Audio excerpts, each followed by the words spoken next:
The year is 87039, new nonlinear time. It's been 50,000 years since Stephen Zapata's final art stream, but we still live in a golden age defined by the gifts his stream bestowed upon mankind. Faster than light travel, eternal life, Stephen cloning, and the keys to a truly galactic human civilization. My name is Stave Satapaz, a reminder clone of Stephen Zapata, an exact reproduction of his personality as constructed by an AI compiling millions of hours of his original art streams. By all accounts, I'm exactly like the original Stephen's public persona, just more muscular, exactly as he would have wanted. I travel the stars on my light tracer, a dream of Stephen. My crew is, of course, all clones of Stephen. Some of my officers are reminders like me, but not all. Some are bioclones, and yet others are aspectoids, clones who, instead of trying to capture his full essence, amplify a particular portion of the original Stephen's personality. We've spent hundreds of years drawing, exploring, and philosophizing while snaking our way through the stars, spreading the good word of design. But we've had another, secret mission as we've cruised the cosmos.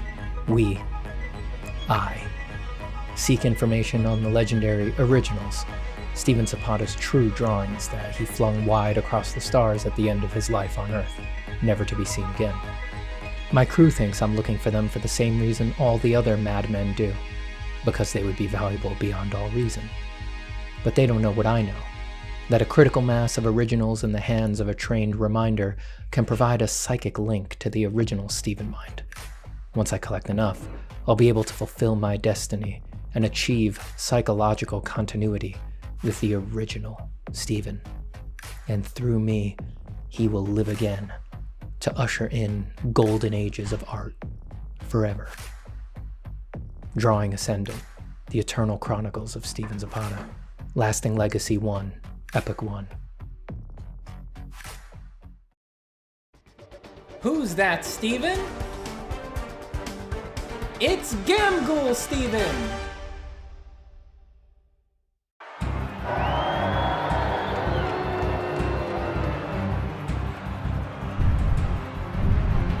How you holding up out there, Stave?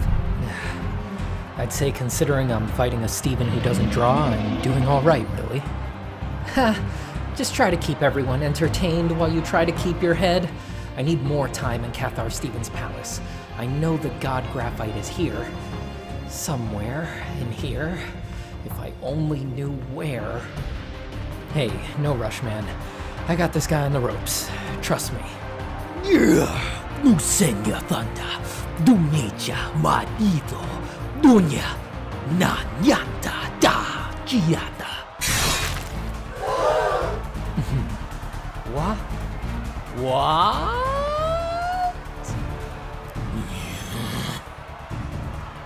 It's Incanthia, great sword of the Black Fountain. He really does have it. Yeah! Nitroya. Nitsuyo Tufu.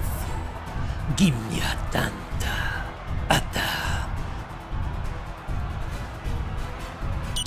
This is a dream of Stephen.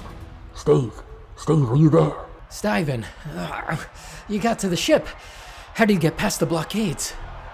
Nothing the dream couldn't handle. But they're on me, and we're coming in hot. I'm gonna get you out of there. Do I have clearance to murder some citizen Stevens as I strafe the arena? Soon, but not yet. Sturvin needs more time in the palace to find the god Graphite. If you attack now, all the guards watching my execution will rush back to the palace to secure Cathar Stephen. So give him the runaround until I get word from Sturvin. The god Graphite! Finally! Oh, it's beautiful. Whoa, yes. Come to Sturvin. Hold on. No need to rush there, little Stephen. You and I both know Stave wouldn't want you to get sloppy and spill any of that, would he?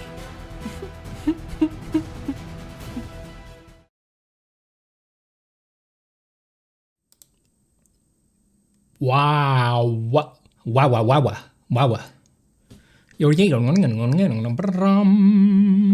Am I here? Am I in focus? Can you hear me? Am I too loud? Am I too loud by any chance?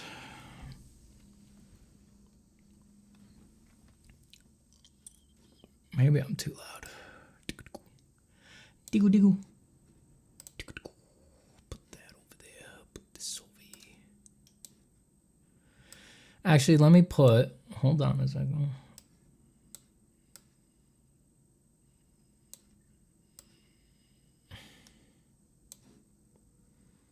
I don't know why I'm forgetting how I like to arrange my stream. It hasn't been that long since I've done this. I forget if I like my chat or my OBS preview to the left or right of my webcam. I'm all over the place. Oh yes, come to Sturvin. Hello to Cipricote, Shoshaxi, Hunda Snapper, Daryl Grant 36, The Overlander, Tentalcos, JD on Fire, Mon Gazillion, Zepto, 5945, Saran Dosil, It Takes a Spark, Jahanasa, Sweet Cody Lennon, Snoj, and Abdul Wahab. Welcome. Welcome. Quick housekeeping real quick before I answer initial questions. Workshop tickets are opening up on Saturday in the morning. If you want more info on that, there is a link to my mailing list in the corner of the, not in the corner, in the description of this stream. You sign up for that, you will get more info about workshop. I sent out an email this morning. I will send out again tomorrow, and you will get an email as soon as the page is made public on Saturday morning. And that's also just my main mailing list for, not for any spammy regular stuff. It's only for workshop info, if a new course launches, or for example, I'll be at Lightbox later this year. When I know the time and date of my panel, topic of my panel, and if I'm going to do a meetup, I'll send an email with that info as well. So it's just big stuff info. Daryl Grant says, I've added the Midori paper to my cart for my next supply order. Thanks for the tip. It's pretty good. I've only drawn on it a little bit, but it's good. I like it. I see how it's good. It's good paper for like doing sketches with ink. Because it's kind of disposable, not expensive, but it takes the ink well, so you can kind of test like the finished look that you're going to do on maybe a more robust ink paper. I see why Stephen Green likes it. I do. I'm going to keep sketching on it today. That's the current plan. It Takes a Spark says, hey Stephen, hope you're ready to deal with me again in the workshop. I can't help it. You changing up the lessons have my mind abuzz. Well, if you do decide to take the workshop again, I'll be happy to have you. That's becoming a thing. I guess we've entered the era where people are taking it more than once. And me changing the lessons was a direct reaction to the feedback session that I had with you guys. It Takes a Spark was in my most recent workshop, which was, it will have been over 2 years ago by the time the new workshop starts. But after I run a workshop, I wait a while and then I do like a feedback session with the students usually to ask them what they held on to now that sort of like the energy has cycled out. Like, what do they, just like, how do they feel? Like, what's the feedback? And the changes to the lectures, like changing up the lessons, was a direct reaction to the feedback I got from you guys. And also, it's like, it's a reaction to the feedback, and also the fact that that feedback landed with me as like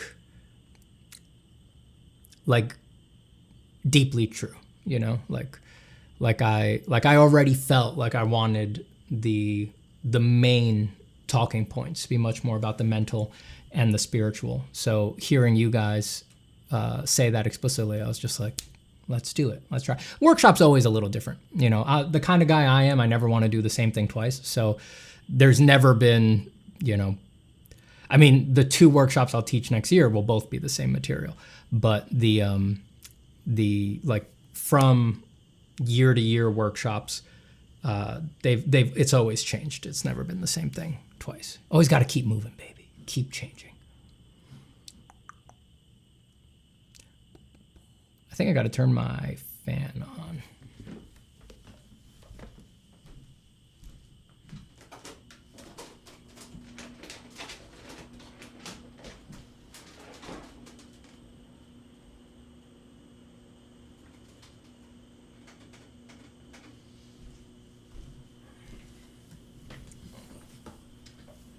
I want to honor some patrons. We have just a few since the last stream.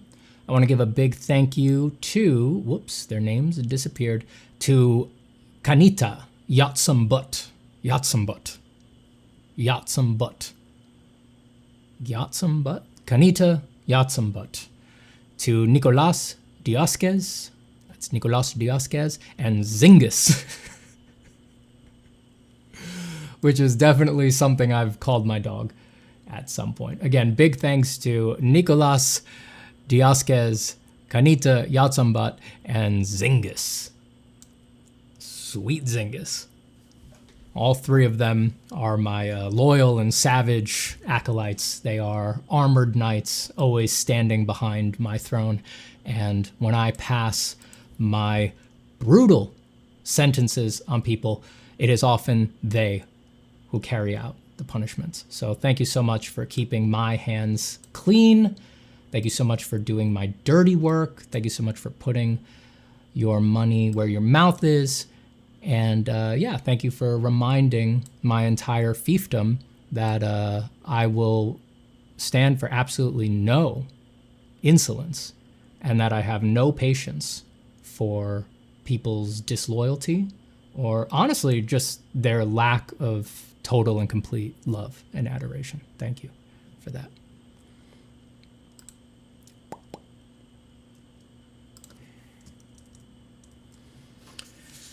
All right, let's doodly do. Let's have a fun little sketchbook session here. Let's see, first let me see. Monkazillion says, finally managed to catch up with your streams, been watching past ones and getting absolute gems of insight. Glad to hear it. That's why they're there. Says, my favorite one is that old one where you fight with Jesus. Damn. I've done so many of these, I don't remember that bit. I fought with Jesus. What happened? Did I win? I better have won.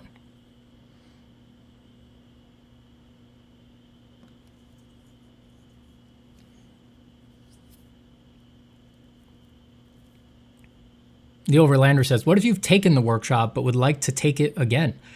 I mean, it's up to you. You know, if you've taken the workshop, you know what it is. You know that it's very structureless. You know that you work on a project and it's really whatever you want to be doing. And I support you in doing that. And that can be mental support, spiritual support, schedule support, technical support on how to draw things, paint things, compose things, things like that, all sorts of support. And you know that it's a great way to take a bite out of a project, to begin on something because you have friends and a structure and people to sit around in a room with, a voice room, a Discord room. And I think it's just way more amenable to beginning on things than sitting on your own for the most part. So you know what it is. You ask yourself, is that the energy that I need right now in my practice? And if it is, I'm happy to have you again.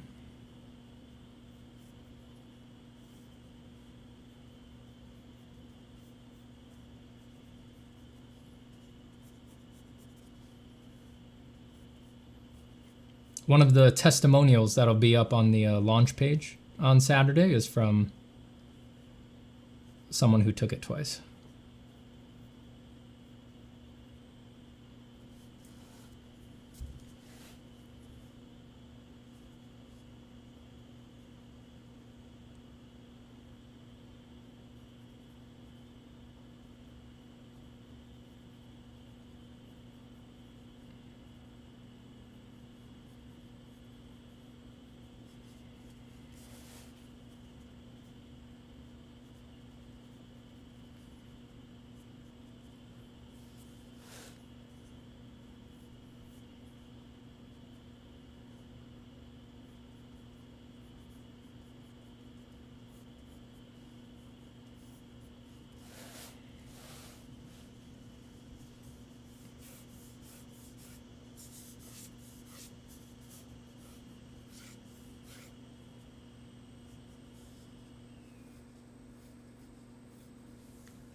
Overlander says, "All right, then I will be giving you $1 billion as soon as I figure out which friends are taking it again in which section." Yeah, if you have $1 billion, I'll take it.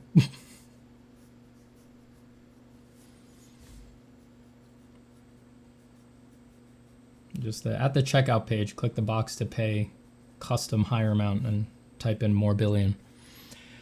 Matt gave you his speech, huh? It is Matt, but I didn't know he had a speech. He did not give me his speech. He gave me a written testimonial.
Hi, Aki.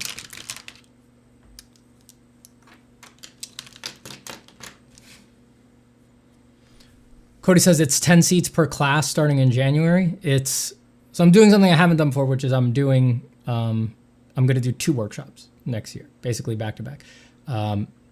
Each workshop is being run the way they've always been run, which is each workshop is 20 total students. That's a good cohort size, in my opinion. And I split it in half, 10 students, 10 in a Monday section. This time it's 10 in a Monday section, 10 in a Saturday section. So it's 20 per workshop. Each workshop is split into 2 sections of 10. So if that's still confusing, it's like, think of it as next year I'm taking 40 workshop students total. That's the total.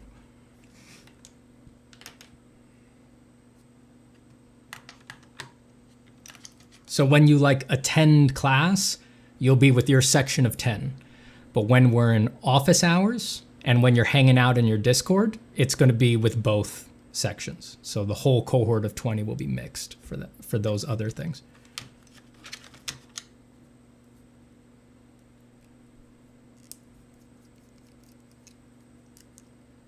Mothling Moon is in Paris. Wonderful.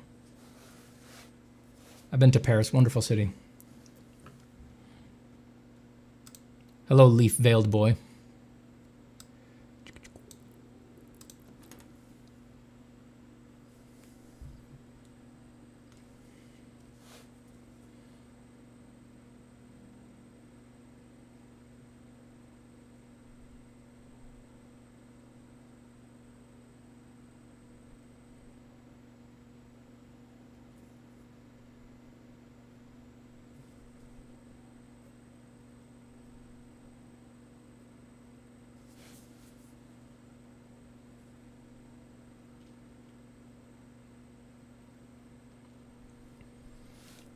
When the workshop page launches, it'll explain it, it'll make it very clear. You know, when you go to click your checkout link, it says which section you're getting with the exact dates that you're attending class.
Thank you, Leafville Boy.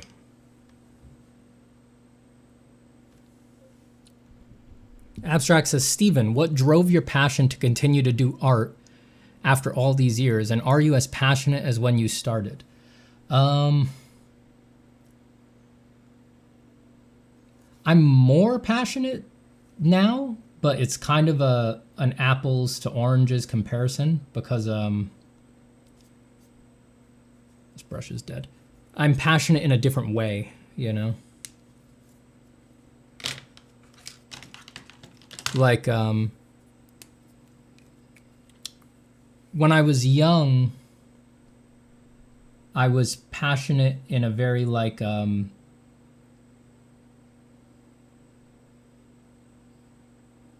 I was passionate in the way that I am constantly advising against on this channel. I was extremely competitive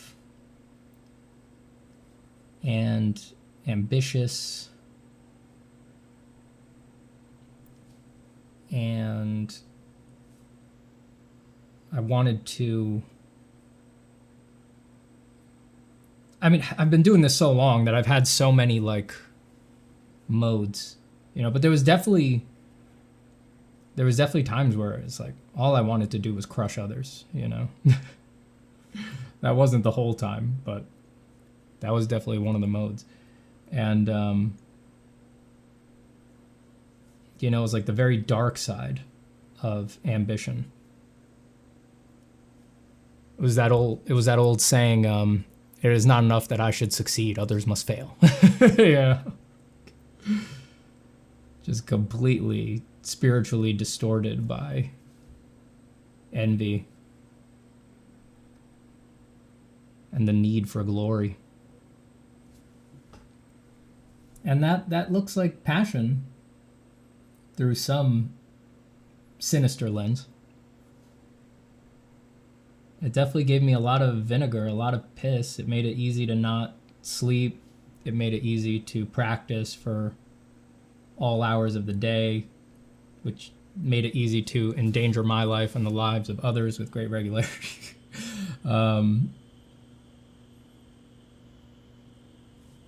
It's just like,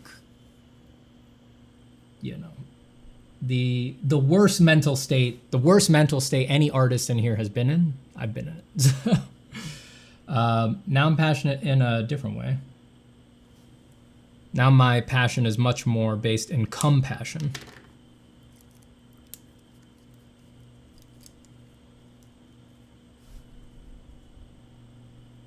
I have more passion now for healing art and healing the practices of others, which is not something that I had earlier in my life.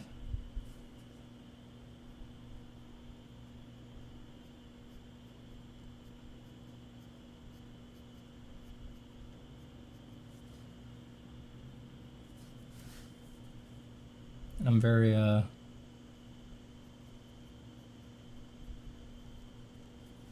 very extreme about it, so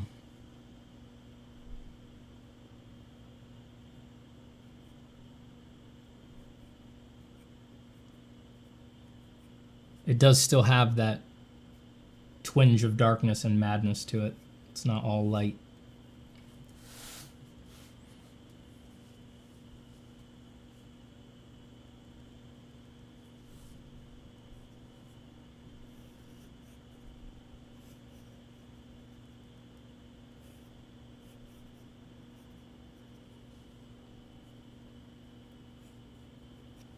But I have to say, that fuel is much, you know, you ask me what has kept me going for all these years. It's like the fuel of ambition and competition and all that, it wouldn't have lasted me. It didn't last me. If that was the only thing my heart was going to accept, I would have quit art probably about 10 years ago or something like that.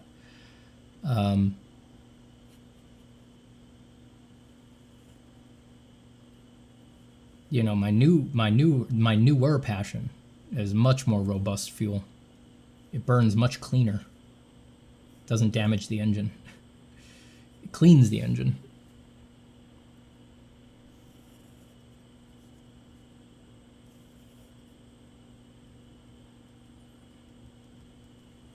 And it's much more energizing.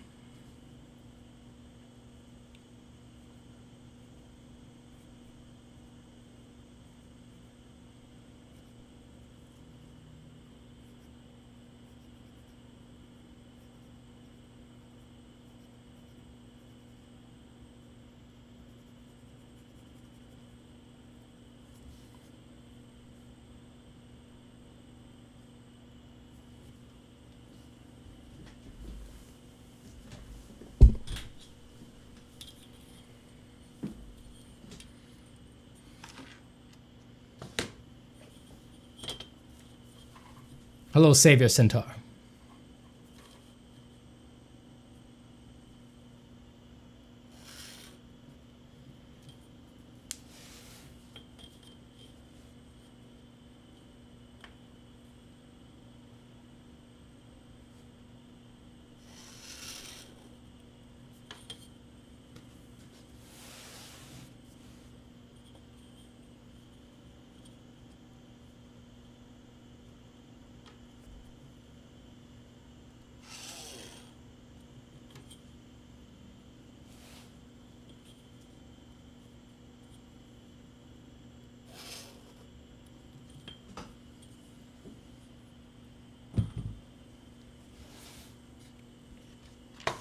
Hold on, I gotta move stuff. I don't have enough room on my desk right now. To get my camera over to the left, where I'm actually drawing. Did you ever draw as a way to cope with loneliness? No. I know some people do, but I didn't. I always found, that was kind of gonna defeat the purpose. Yeah. Or be self-defeating. It's like drawing, unless you're doing it in a group, is a lonely activity inherently. So, no, I coped with loneliness by hanging out with people. Thank God, I've always been blessed to have friends in my life.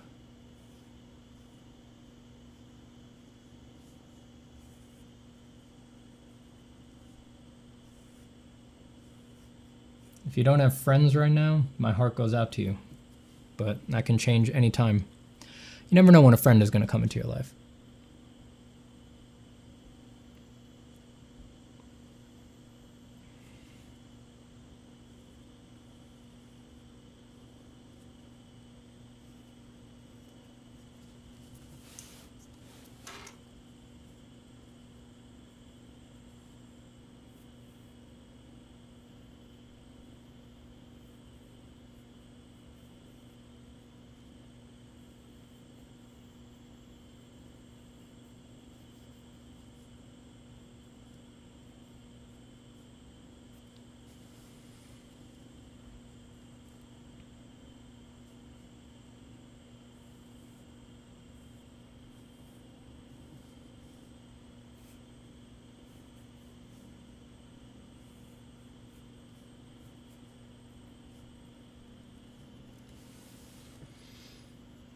Celestri says, hello, huge respect and great inspiration. Do you take part in exhibitions somewhere? No, not these days.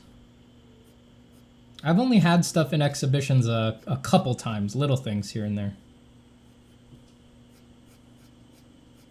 I don't really submit to shows or anything like that.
Ayub Azakman says, Steven, I've been having a blast designing creatures nowadays and exploring animal anatomy. I feel like a kid again and found this channel called Drawing Sessions to help me out. That's awesome, Ayub. Creatures rock. There's something very freeing about drawing creatures and beasts and animals. They don't have the same, you know, we and our audience don't have the same level of familiarity with them that we do with people, figures. So it just gives you this natural increased sense of freedom, I think.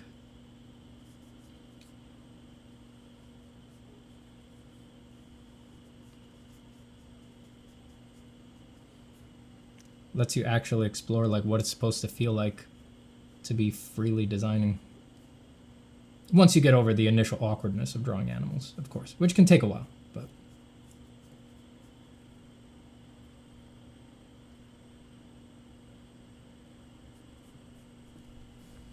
certainly with monsters, you do some monsters, it's like you're just totally free, you know? There's no expectations for a monster. It can kind of be whatever.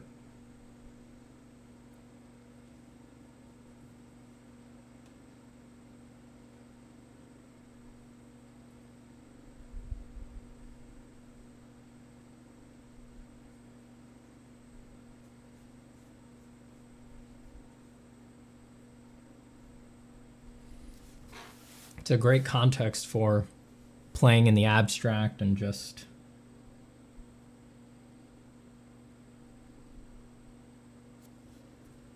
focusing on emotion and design.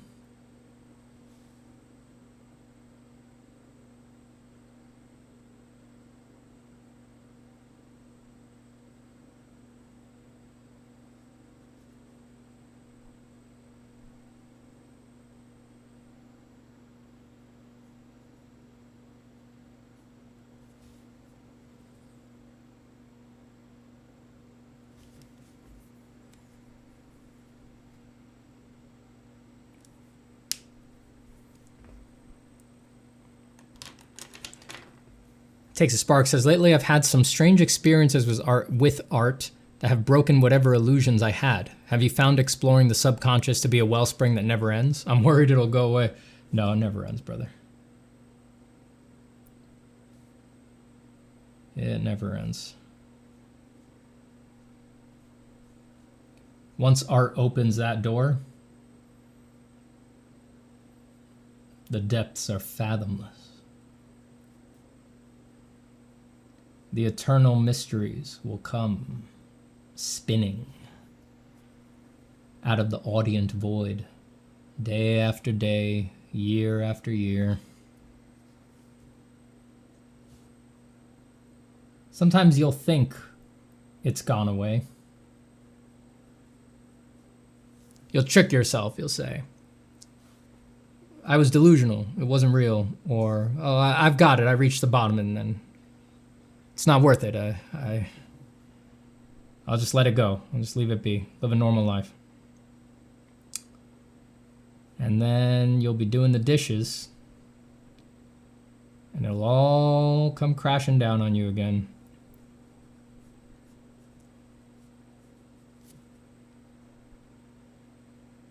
And you'll realize that even when you were running from it, art was doing its great work.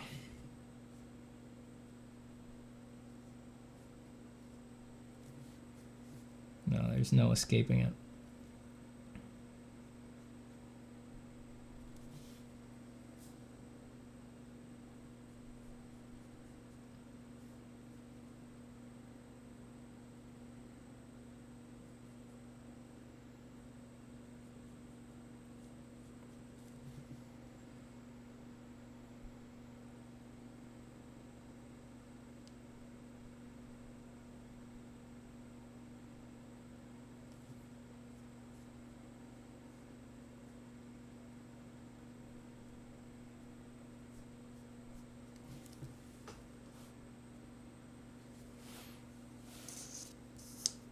Hello, Nicolas.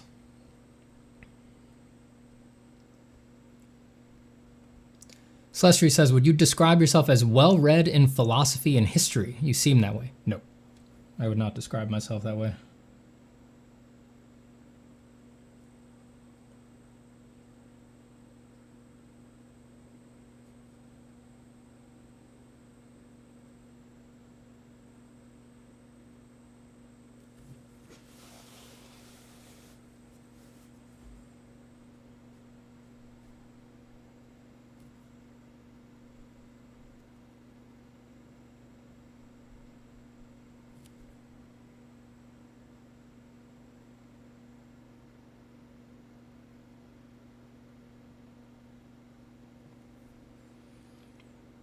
No, if I seem that way, it's not from thorough study of philosophy or history or anything like that. You know, I dabble, but to say I'm well read in it, not at all. If I seem that way, it's because it's from personal introspection.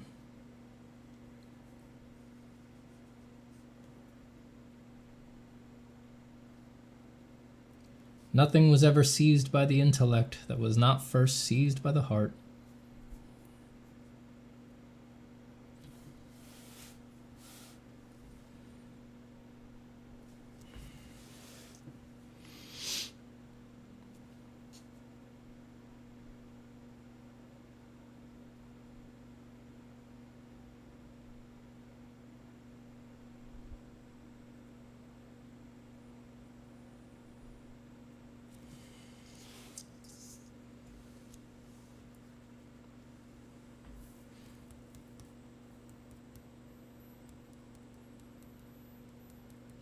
Billy Broshka says, I did a commission just to see what it's like, but when I sent something to get feedback, I only got one-liners. Do you have tips for good, better communication with customers? I mean, shit.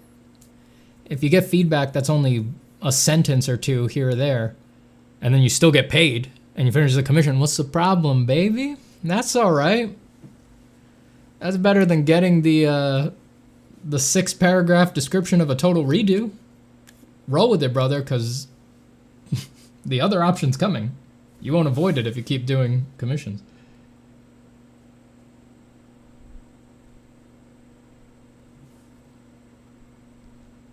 At some point, someone's going to try to use you as a wrist for the image that they think is so crisp and clear in their head.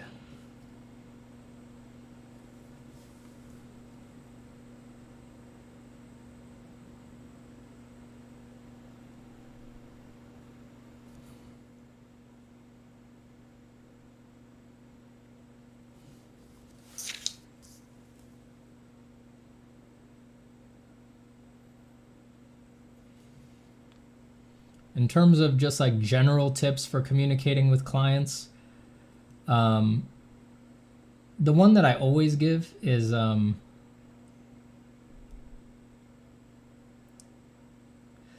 is my best practical tip. Don't only speak in the positive when you're talking about the project, because that's only one lens to view the abstract supposed mental image that the client or the AD is trying to give to you. Reframe and ask the negative. So don't just ask them what they want from the picture. Ask them, is there anything you know you don't want? And usually, well, sometimes that'll catch people off guard, but it'll make them rethink what they're saying completely. And there's usually really useful information in there.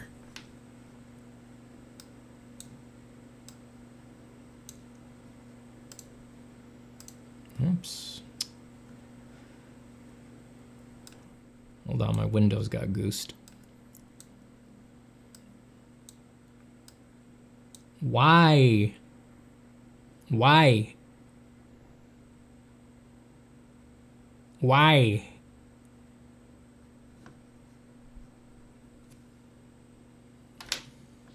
Why?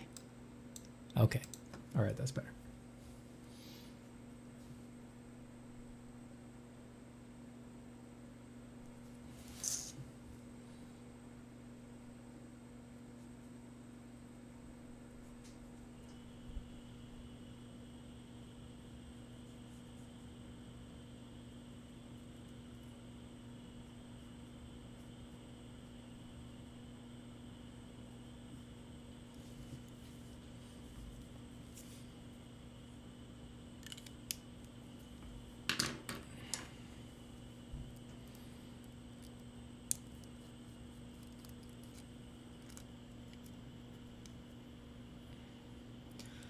Zero Connection says, "Hi Steven, is there any game you wish you were a visual artist for?"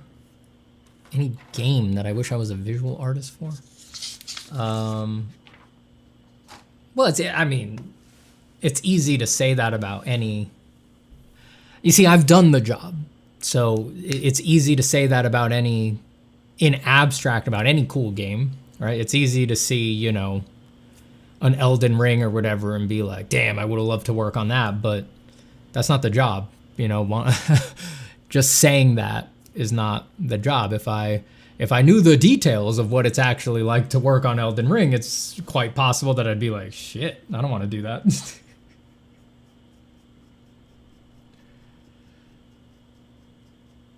You know, I personally am not all that motivated by the glory of working on big projects, you know? That's just not really, it doesn't give me a lot of juice, you know? I'm motivated by fun. Weird, I know. I'm motivated by fun, but work is work, you know?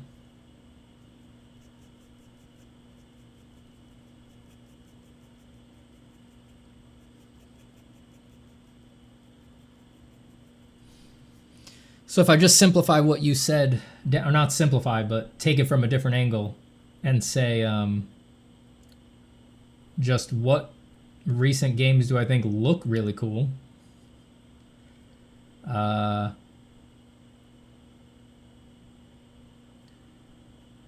Mortal Shell 2, I think looks really cool. What else have I seen recently?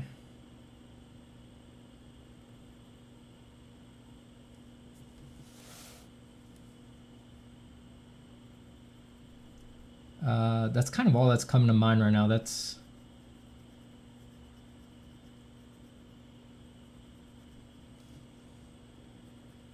I haven't really been keeping up with games lately.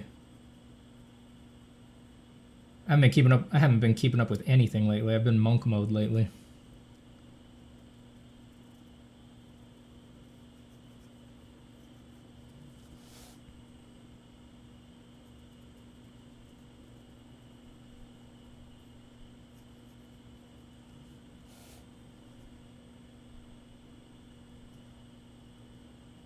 I did start playing Big Walk with a couple of friends. But that game's not really about its art direction, you know? But it's a lot of fun. Is that a Jintao pen? No, this is a Pilot Lucina, which is breaking on me. You can see the barrel is coming apart. And I was looking today for a replacement, and I found out that they are discontinued, unfortunately. My wife got me this pen years ago.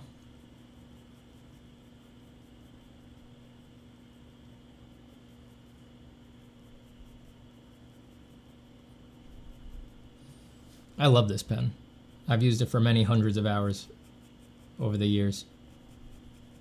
I've used it more than any other ink tool, but yeah, it would be a shame. I would be very sad if it's gonna shatter on me and I won't be able to use it anymore.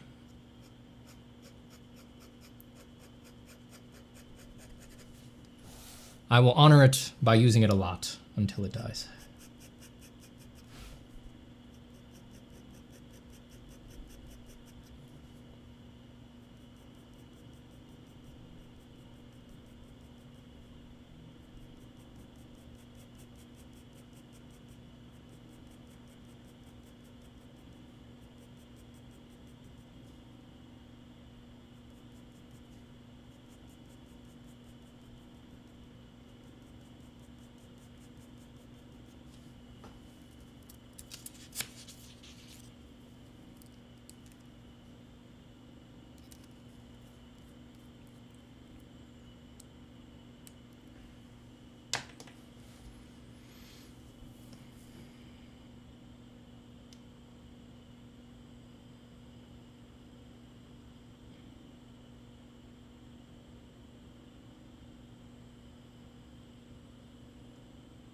Aki says, the day you realize to look at your vision in shapes and not lines as an artist is a spiritual experience, indeed.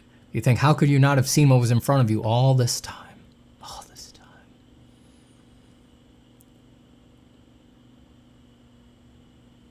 High Treads says, your channel is a gold mine. Oh, that's very kind of you to say.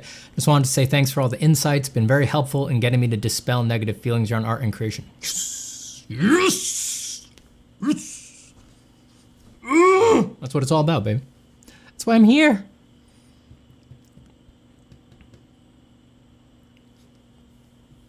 That's why it's here.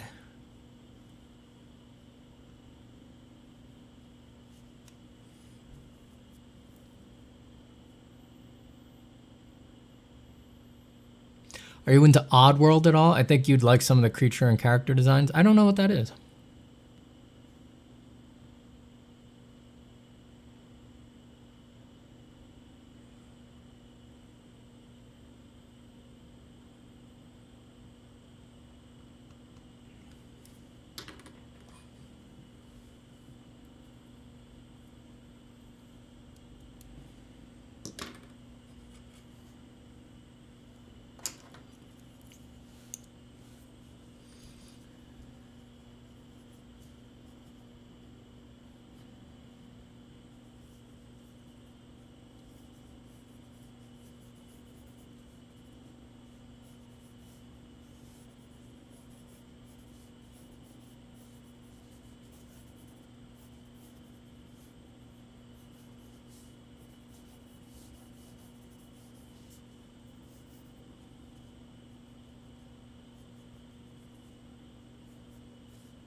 Have you seen any films lately? No.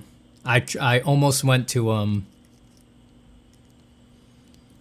I tried to go see The Odyssey while my mom was in town. And she could watch my son. But we had a lot going on. We were getting ready for his first birthday party. And it did not work out the night that I was planning on going. We wound up having too much left to finish.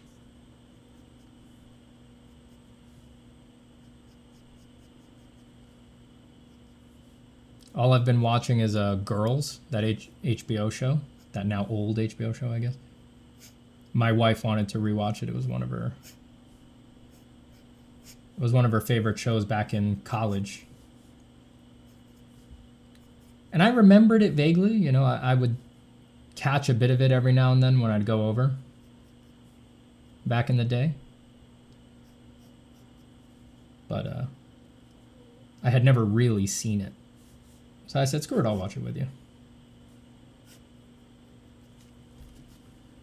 I think it's pretty good.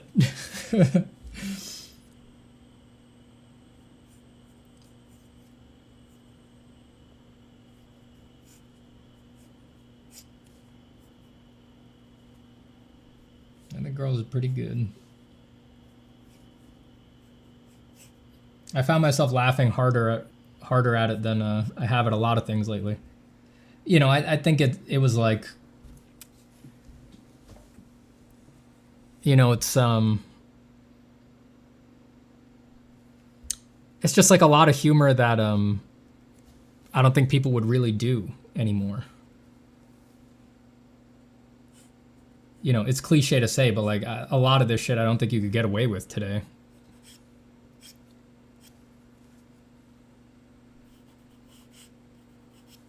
And I have a juvenile sense of humor, so.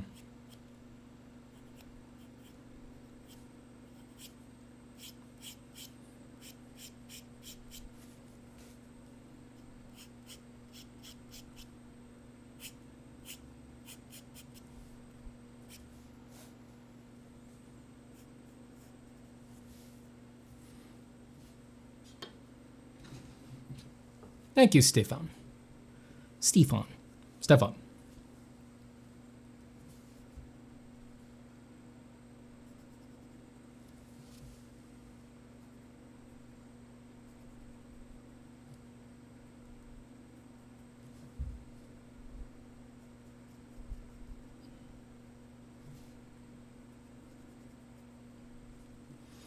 Well, now I gotta watch it. I mean, it's definitely. See, I don't know. It's like I'm getting up there. I'm getting old now, right? So I don't like to my wife. It's a time capsule because like these are girls post college in Brooklyn, and when it was running, that was literally what my wife was. You know, she was like finishing college, exiting college, and living in Brooklyn. So it was like, for her, it's like a very personal time capsule.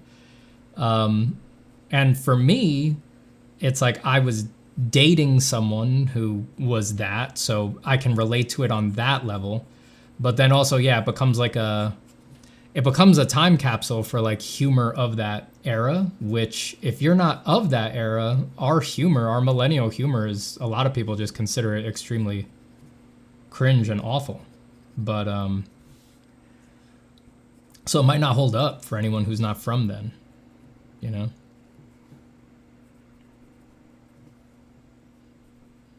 But I don't know, I mean, Girls was legendary in its time, so it is probably just good. It's a classic at this point.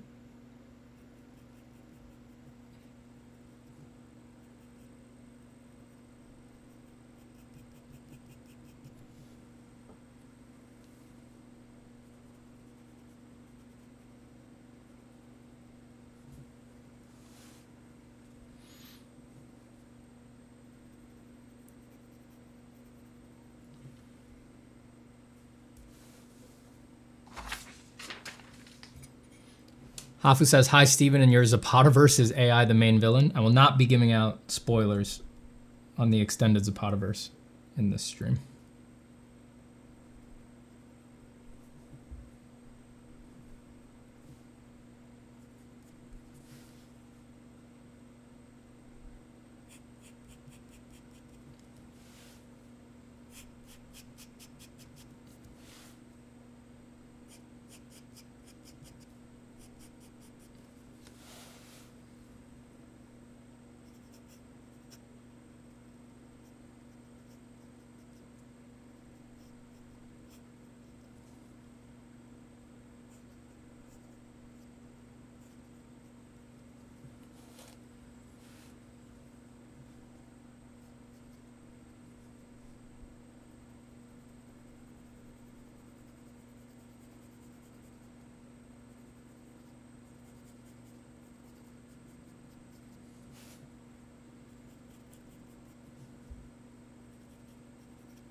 No extended Zapataverse spoilers.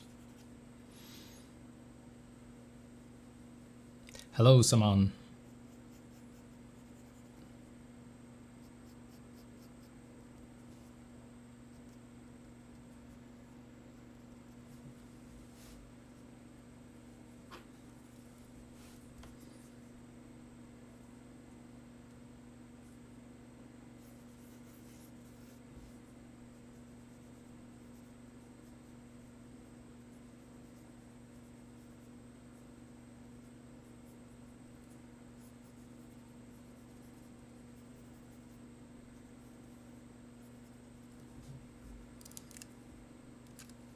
Is that a comic page? It looks awesome, Steven. No. I think just because I'm working in ink, I'm naturally speaking that language, so to speak. But I'm not making a comic page. I'm just doodling.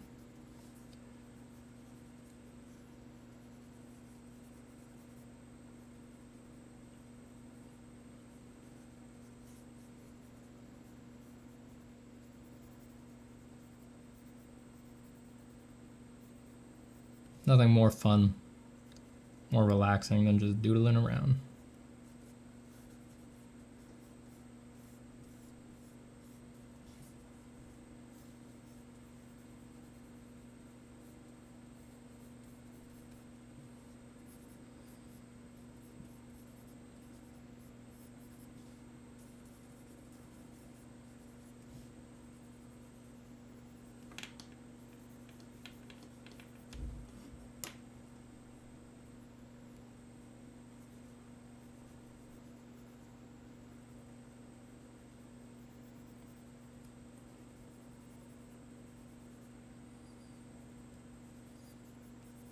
My back is killing me today.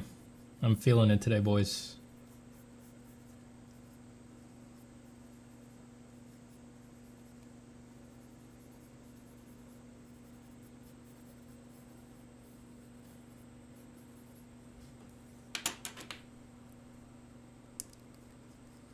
Colin says, Stephen, can I ask you how to make art friends in person if you don't go to art school? Go to cons. You just want to go to a place where the key to go to cons or take classes together. Obviously, if you're trying to make in-person friends, you need to take an in-person class, right? But the key to making friends, especially as you get older, is that to really become friends, not always, but generally, the most reliable way to become friends is you need to go through something together. There needs to be some suffering to bond you.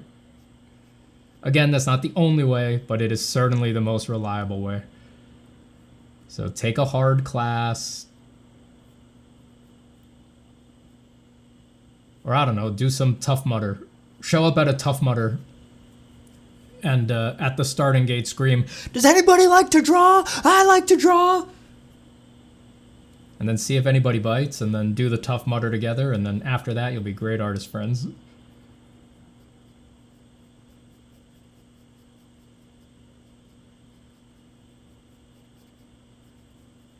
Because as you get older and as you become adults, it's just really tough. I'm also going to go ahead and make a gender generalization. It's really tough as guys because guys do not take the initiative on maintaining friendships generally, right? Obviously, there's always exceptions, but for the most part, as people get older, they get wives, they get girlfriends. I mean, it's just undeniably true that for a lot of guys, you know, your significant other winds up curating your social calendar.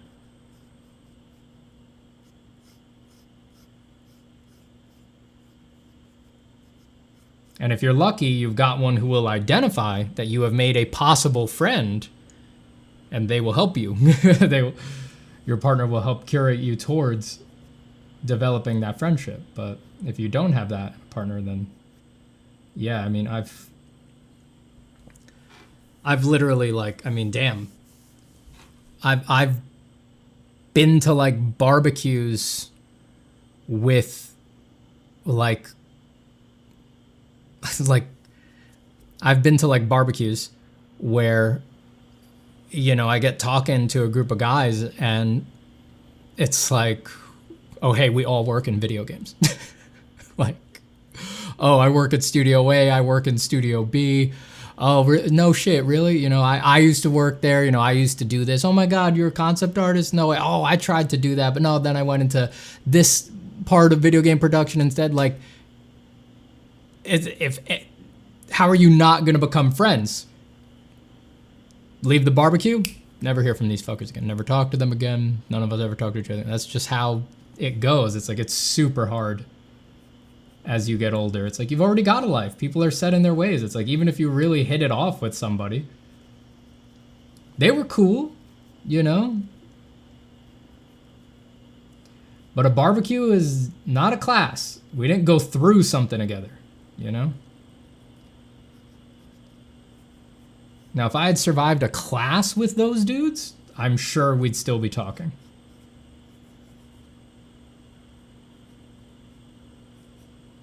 But just, oh, we have everything in common and let's eat a burger.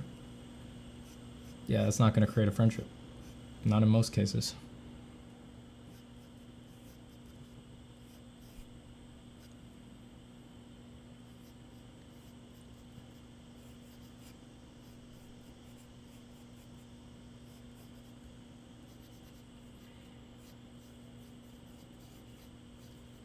It's like as people get older, it tends to work out that like all their time is accounted for, you know? So it's very hard to break in.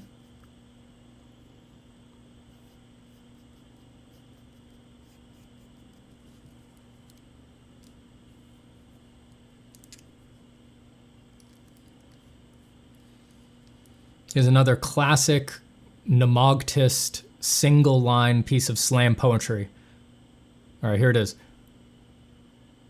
Nemogtist says, one line biomechanics of human anatomy. As always, I respect it. I don't know how he does it. I don't know how he does it. Every time Nemogtist hits me with one of those, I have no idea what's going on.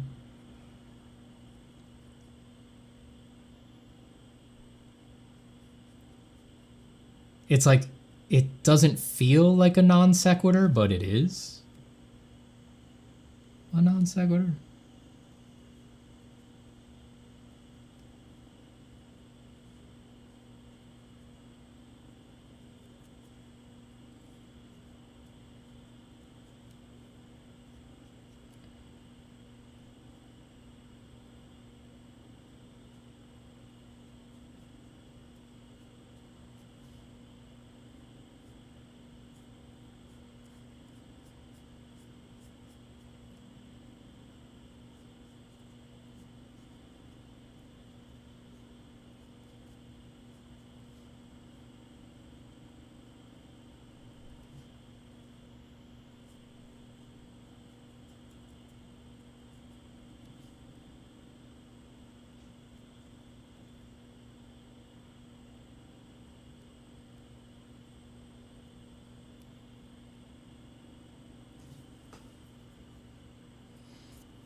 Let's take ibuprofen together.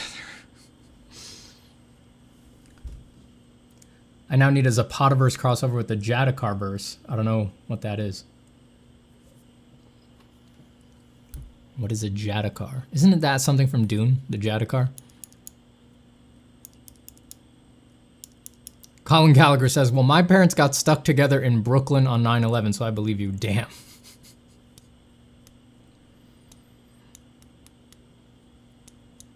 Also, damn.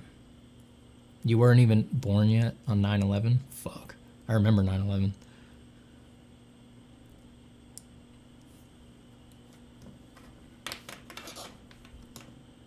Did you watch the World Cup, Steven? I watched a couple games. I watched the final. I watched like the semifinal and the final.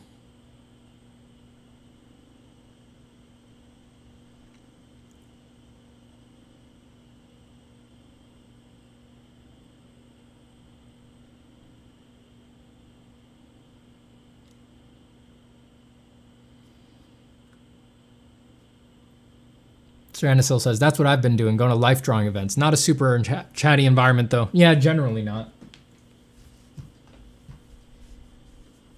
On model breaks, though, you can definitely strike up a little conversation. Just don't talk to people about their drawings. That's the secret. It makes them uncomfortable.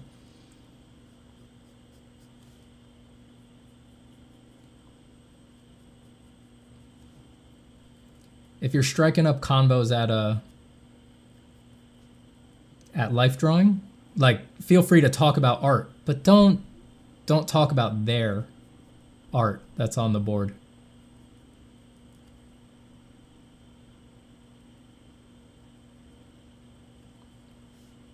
Show them that when you walk over to them, they don't need to brace themselves for some comment or like evaluate, shit, is the drawing I have up good, bad?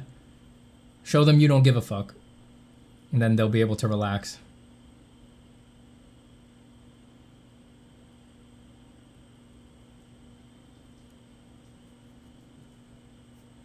Always let people come to you on the art stuff.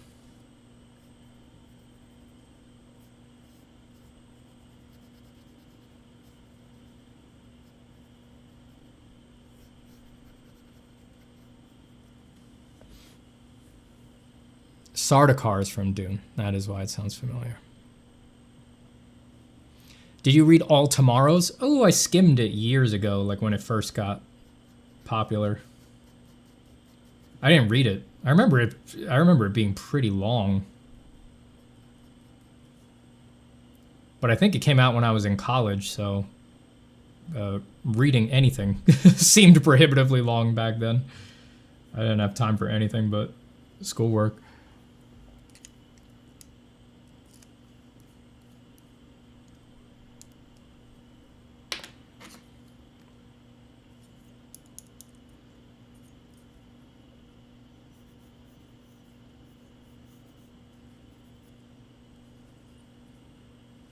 Saman says, I was sad when Messi lost in the final. It was his last World Cup. He carried the team all the way to the finals. Also, when Norway lost, it was a dark day. The drama. Shortly after the World Cup, my son started he would like place balls in front of him when he was crawling around on the ground. He'd place balls in front of him, place it, and then hit it with his hand and go, "Oh!" And we were all like, is he saying goal? Is goal his first word? I always said I'd be doomed to raise a jock, and that was pretty direct, pretty on the nose evidence that I was right in that assumption.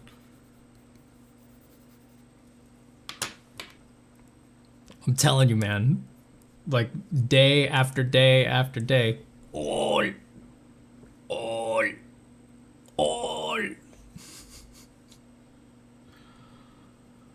Oh man, babies are the best.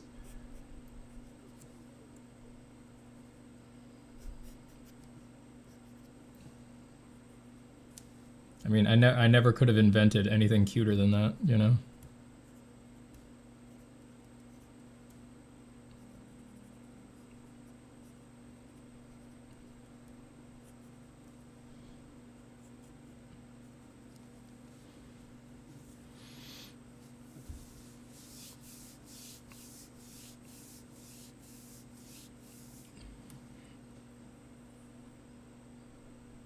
Lack Aslam says, Hi, Stephen. Quick question. I'm aware that you have put in the hours, like thousands of hours, while partaking in the endless pursuit of mastery. This is true. While you write your second half, let me just say that this is true. Stephen has put in the hours. Stephen has gazed down the long road of mastery, and he has walked every step. Stephen has left all competitors behind him in his dust.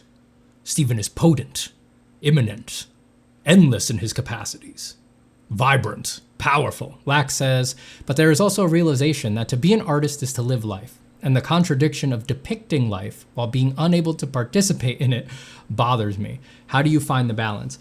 I think most artists don't find a balance. I think that you go in phases. That seems to be much more realistically what artists do. You go through phases where you focus on work, and you go through phases where you focus on life. That both things are so demanding that it's very difficult to actually fulfill the crude mental image of what life balance would look like, you know? Taking care of a sick parent is like hugely demanding. That's life. You're just not gonna be doing the most best work while you're taking care of a sick parent if that responsibility has fallen on you.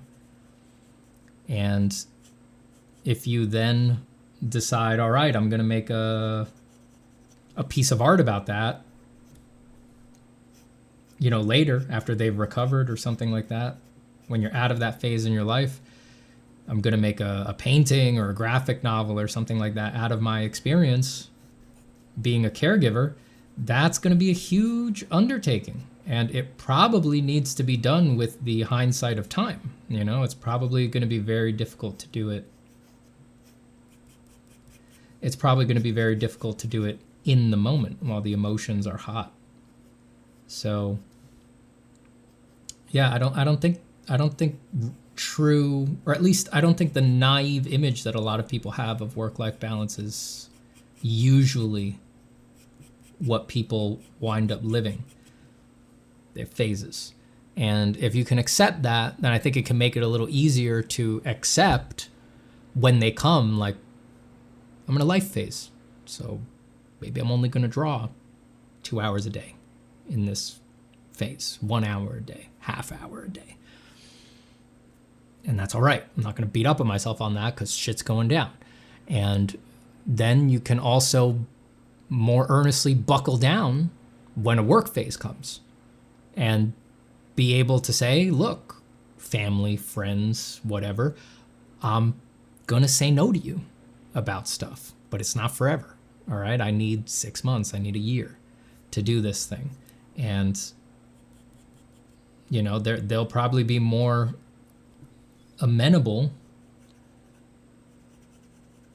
to helping you achieve these things and do these things if they see that you see it that way, you know, that it's not that that you're just going to be unavailable forever, but it's just like you just need some time, you know.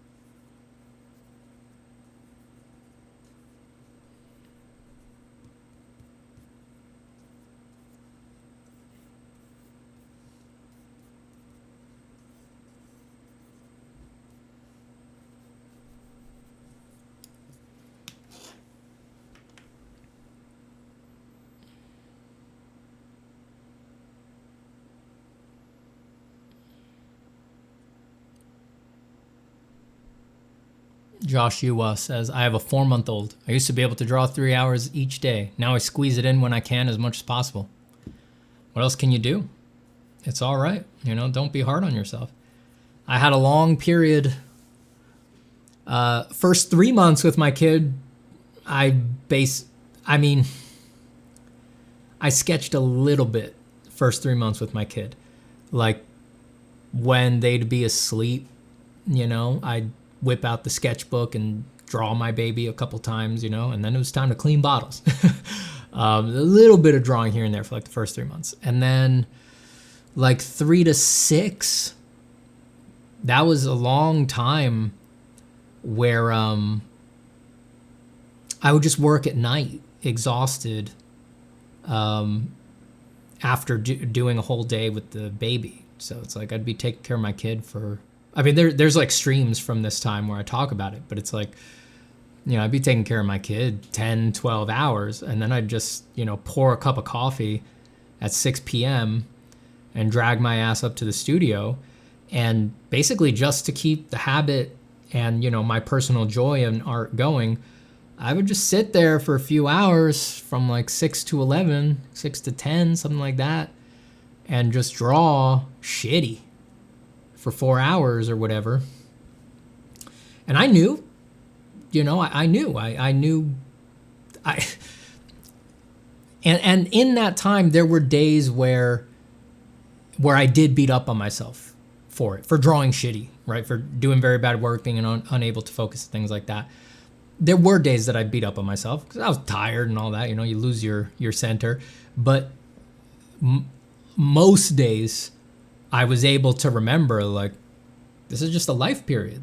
This isn't a work period, you know, and I'm lucky that I can even do this, that I can sit up here and tired at 10 p.m., throw down some lines just to keep this lifelong habit going, you know? But you know, it hurt at times, but whenever I could remember this thing that I'm talking about, that you have periods where it's about work and periods where it's about life, it took the sting out of it. You know, it was okay. You know, I'd do a bunch of shitty drawings and I'd be like, well, that's Stevie for the day. And then I'd click off the lights and go to bed, you know, and it wouldn't be a big deal.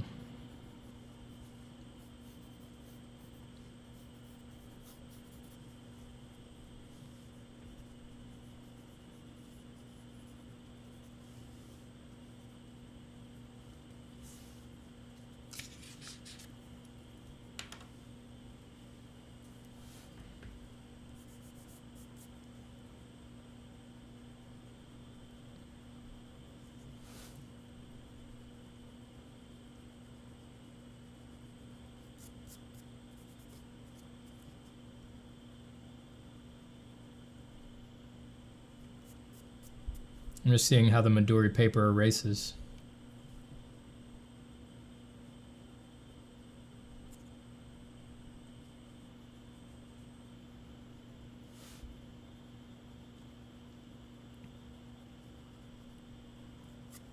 I figured if comic book dudes like it, who do a lot of ink, then it's got to erase decently or else they wouldn't like it. Because that's a big part of most of their processes.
I'm getting some smears. I don't know if that's because I didn't let the ink dry long enough, or if I'm using one part of the eraser for too long.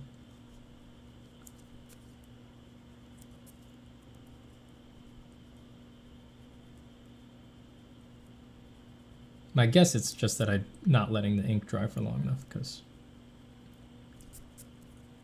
me being a pencil guy, never having to deal with this, I always have it in my head that like, oh, if I just go draw something else for a second, ink should be dry in a minute or two. But really, I think like comics guys, it's not uncommon for them, like real comics guys, I think it's not uncommon for them to like, they're not going to erase until the next day. They let it dry overnight.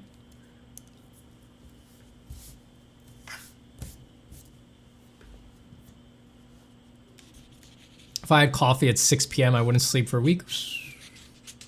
That's weak sauce, brother. You got to get over that, brother. You got to up your numbers. You got to drink way more coffee.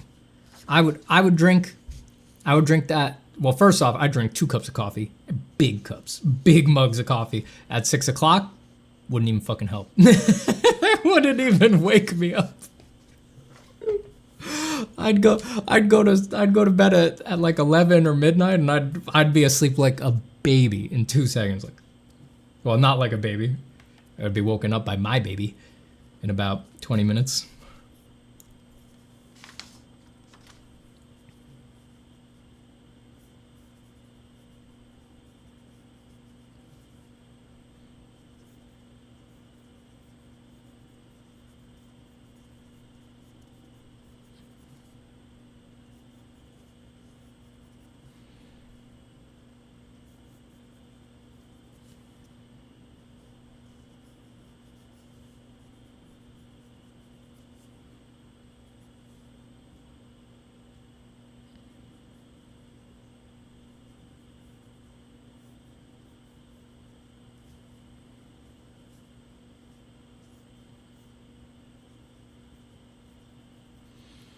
You gotta pump those numbers up. Those are rookie numbers. Yeah, what's that from? Is that from Wolf of Wall Street when Matthew McConaughey is telling Leonardo DiCaprio he needs to jack off more? Those are rookie numbers. You gotta pump those numbers up. Way up.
Steven, what do you do with the sketches you make like the previous page? It looks too good to throw away. I don't know where stuff like this winds up. I really don't. I'll think about this drawing a year from now, or I'll be scrolling through my YouTube thumbnails and I'll be like, oh yeah, that one. Where do I do that? I feel like each one I hide in a new place every time where I'm like, I'll remember it's here, you know? I'll start keeping them in this folder, and then that winds up being the only drawing in that folder, and who knows where the fuck it winds up. It's hiding under a bed. It's in a closet.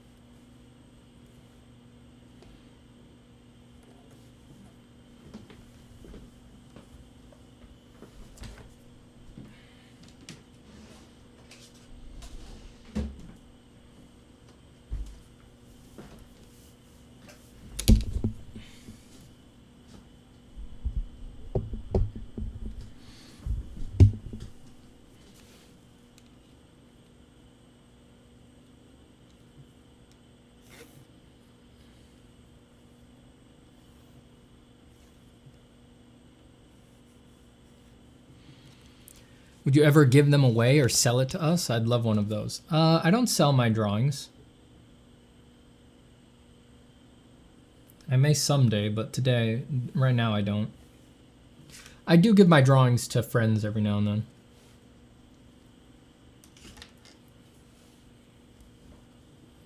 You know, I like when a drawing goes to a good home.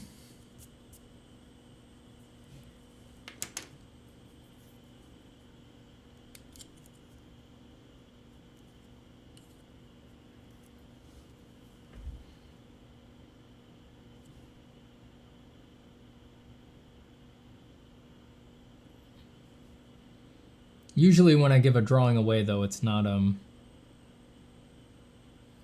like, I do give drawings away, but I don't give away, like, random drawings. The ones I've given away, I give away, like, a favorite. I give away a favorite drawing. I give away a really good one.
Let's see. Steven, can you look at my question about dream images above?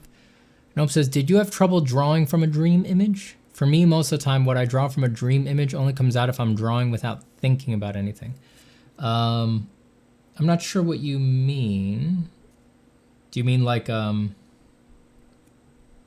images that you've literally dreamed?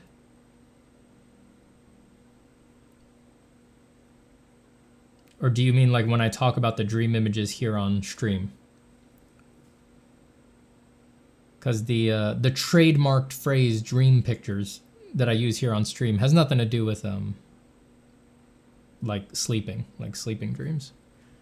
Whoops, stream cut out there for a second. Am I still live? Hello.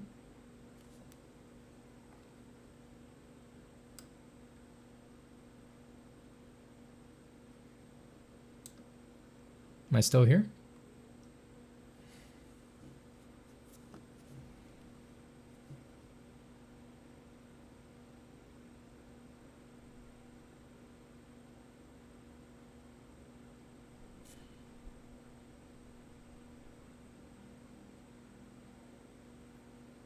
It's still live, okay. Just an internet hiccup.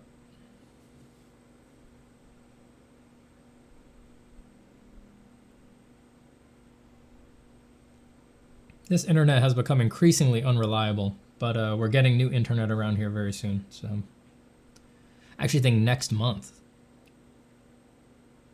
we're supposed to be switching. So hopefully that will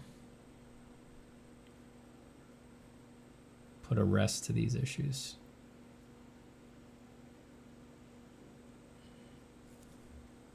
Next month we're getting the good stuff.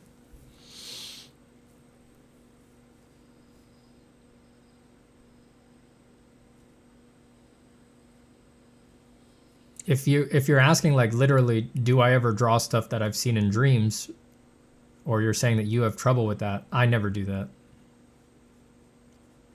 I have very boring dreams.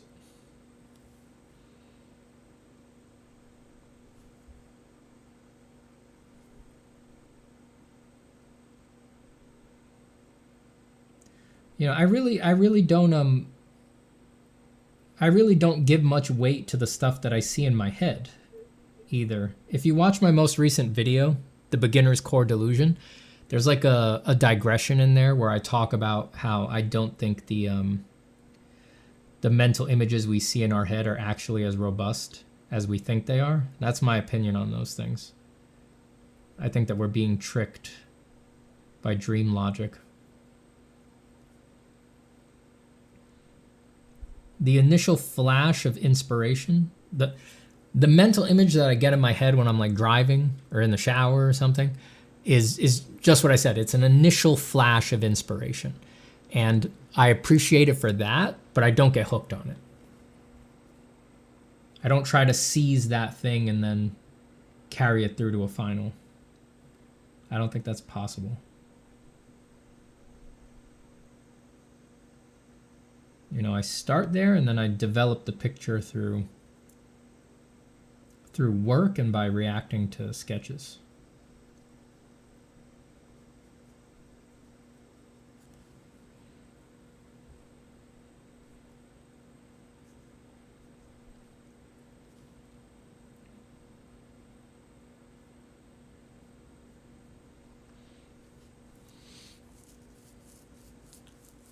Hi Tread says, where do you fall on the imagining an apple chart thing? On the far end. I can visualize in my head extremely vividly, but I don't use that while I draw.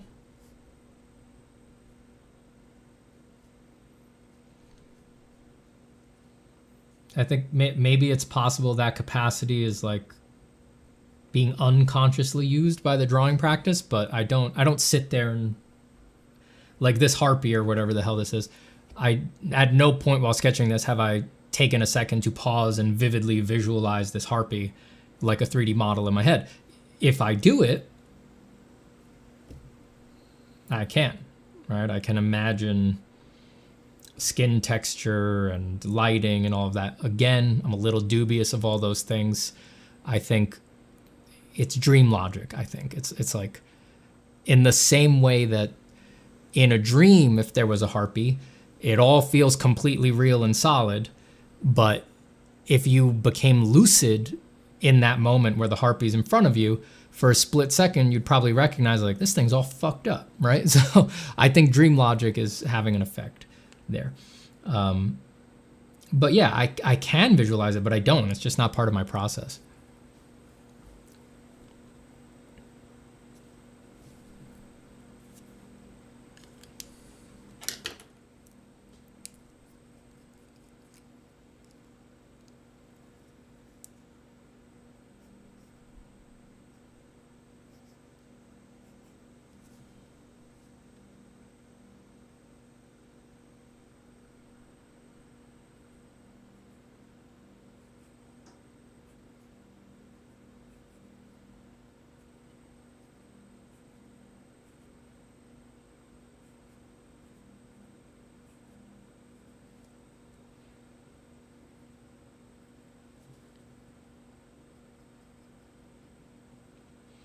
So what's going through your head as you draw this? Nothing really.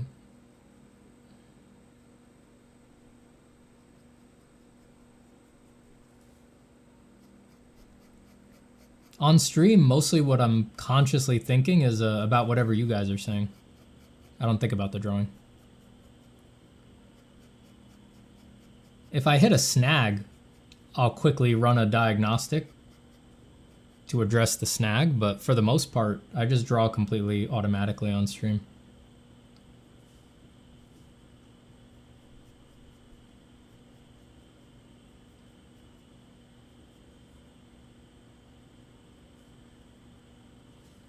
You can tell if I'm not drawing automatically because I stopped talking.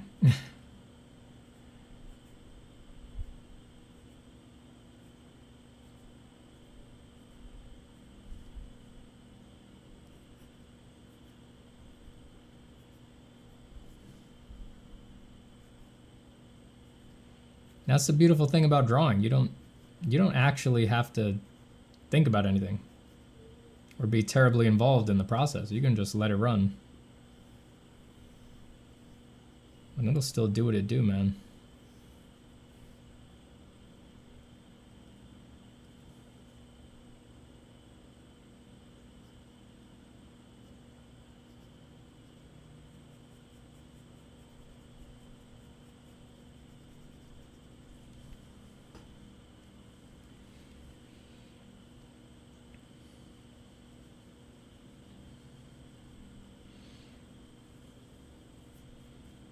Logan says, hey, Steven, I struggle to ink my own drawings. Like, I can draw with pencil and pen, but only separately. Any tips?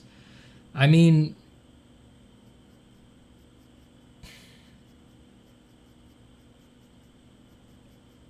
it's like, do you have to? If you draw fine with just pen, maybe just don't ink over pencils. Maybe just find a way to make it work by just working only with the ink pen. Just sketch it all freehand. And that doesn't need to be tight, you know?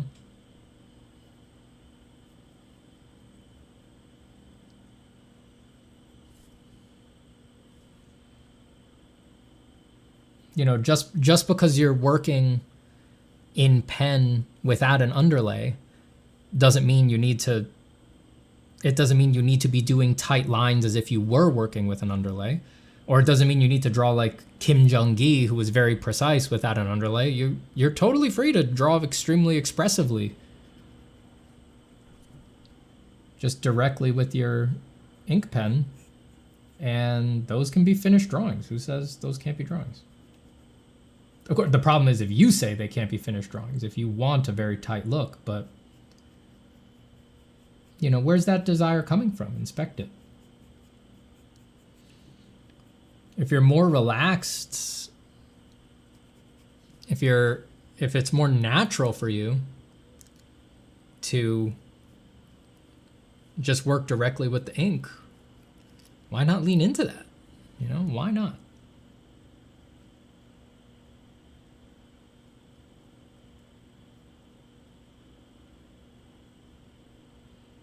We always have to be very careful, thoughtful about why we are rejecting what our body is telling us is very natural.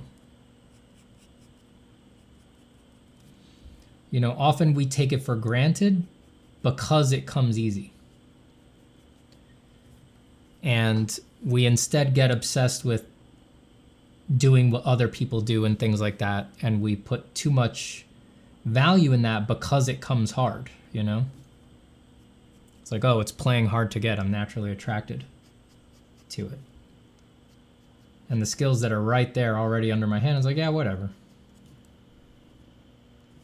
But we got to be careful about that.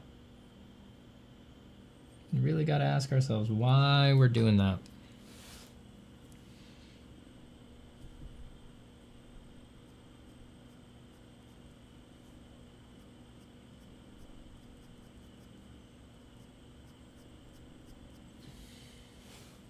Hi, Kyo.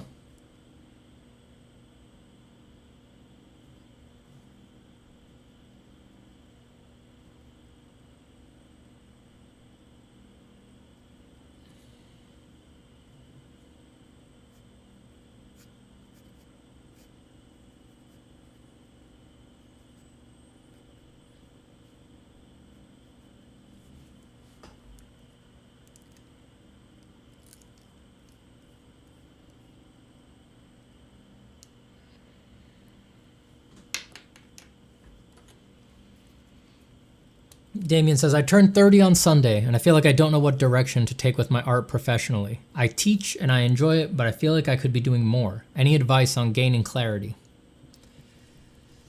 It's difficult to say generally.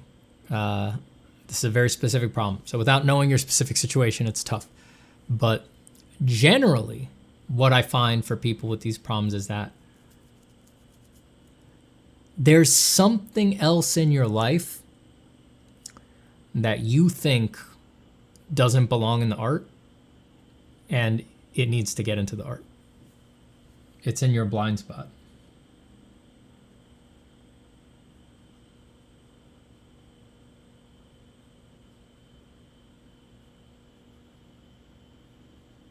And when you realize what it is, it will have the character of like a joke. You'll laugh and laugh and laugh. Because it'll be so obvious once you've figured it out. But right now, it's like, it's the opposite. It's so obvious that it's not part of the art that you don't even consider it.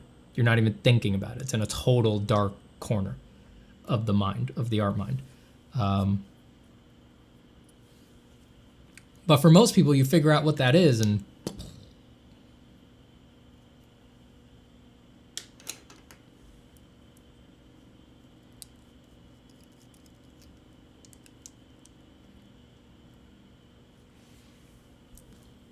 GK Chung said, saw a girl on Reels talk about how she can visualize augmented versions of things she can see, like imagining your hand on fire. Is this an uncommon as it seems? Because I thought everyone could do that. Is it as uncommon as it seems? No, I think that the conversation around aphantasia has sort of made it so that, yes, these things that are indeed quite common, now suddenly it feels like it's worth it to mention it, you know? Because the whole phenomena is defined by this characteristic thing of like someone who has aphantasia, supposedly, hearing someone say like, yeah, just picture it in your mind, you know, picture in your mind my awesome new yacht that I'm gonna buy. And then on that particular day, they take it seriously for some reason when they never have before. And they're like, wait, well, when you say that, do you mean actually picture in your mind? Yeah, you know, so it kind of has this,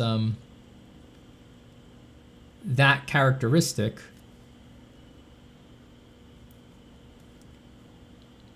So I think like, now there's like aphantasia influencers and stuff like that. So it's like, yeah, now they're mining deep. They're just like, let's talk about all of it because it all might be novel to someone who can't do this, you know? But no, definitely it is, you know, in the broad scheme of things, yes, it's common. I think she called it pro-phantasia. Yikes. Yikes.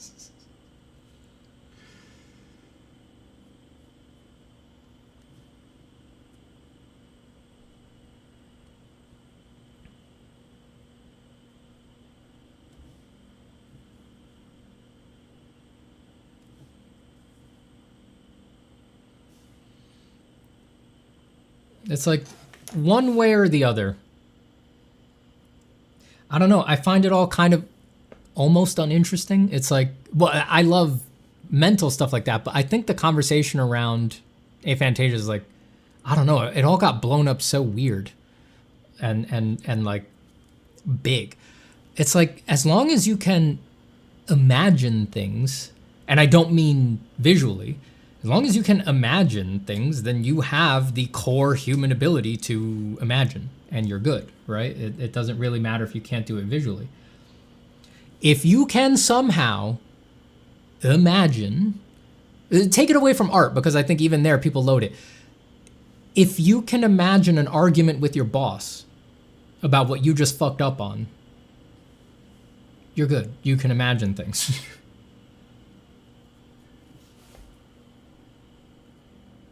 Whatever form that imagined argument takes, It's like you can imagine art in that same form.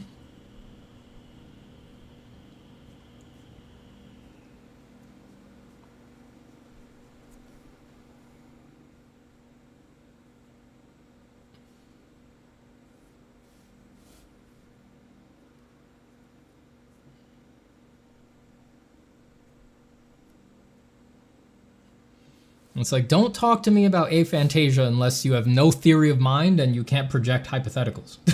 It's like, that's the only aphantasia I'm interested in. That would really make me feel baffled and go, are you even human? You know?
Is it possible to make 5 to 10K a month from art? Is it possible to make 10K a month from art? It's possible to make any amount of money from art per month.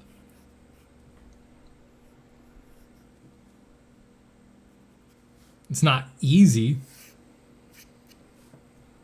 And it might not be likely with the kind of art you want to make, but it's absolutely possible.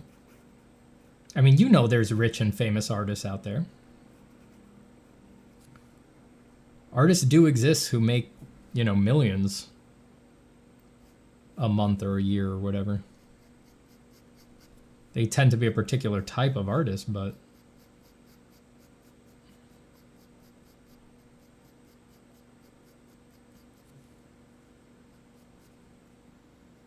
I mean, like a James Jean. A James Jean has to be clearing. Actually, it's probably naive of me to say that James Jean is clearing $1 million a year. He's probably clearing much more than that a year.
Josh Uwa says, can we get a classic rant about consciousness, free will, or existence?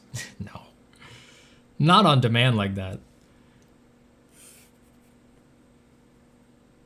I can only do it when it comes out of me naturally in reaction to a question or something like that.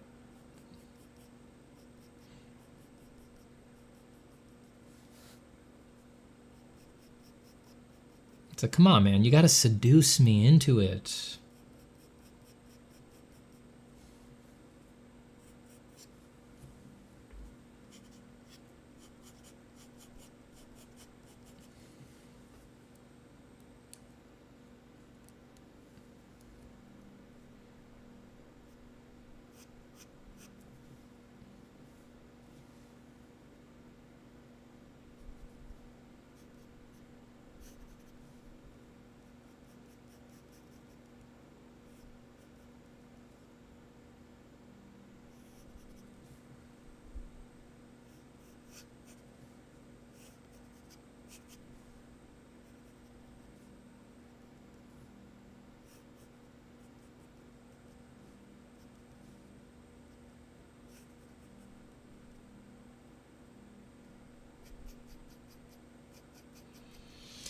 I should mention again the mailing list in the description of the video if you want more info about workshop.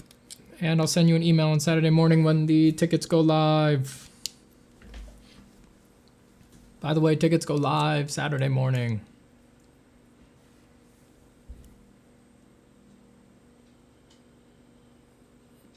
Aki says, I do physics as my job and art as a personal thing. Both pay peanuts.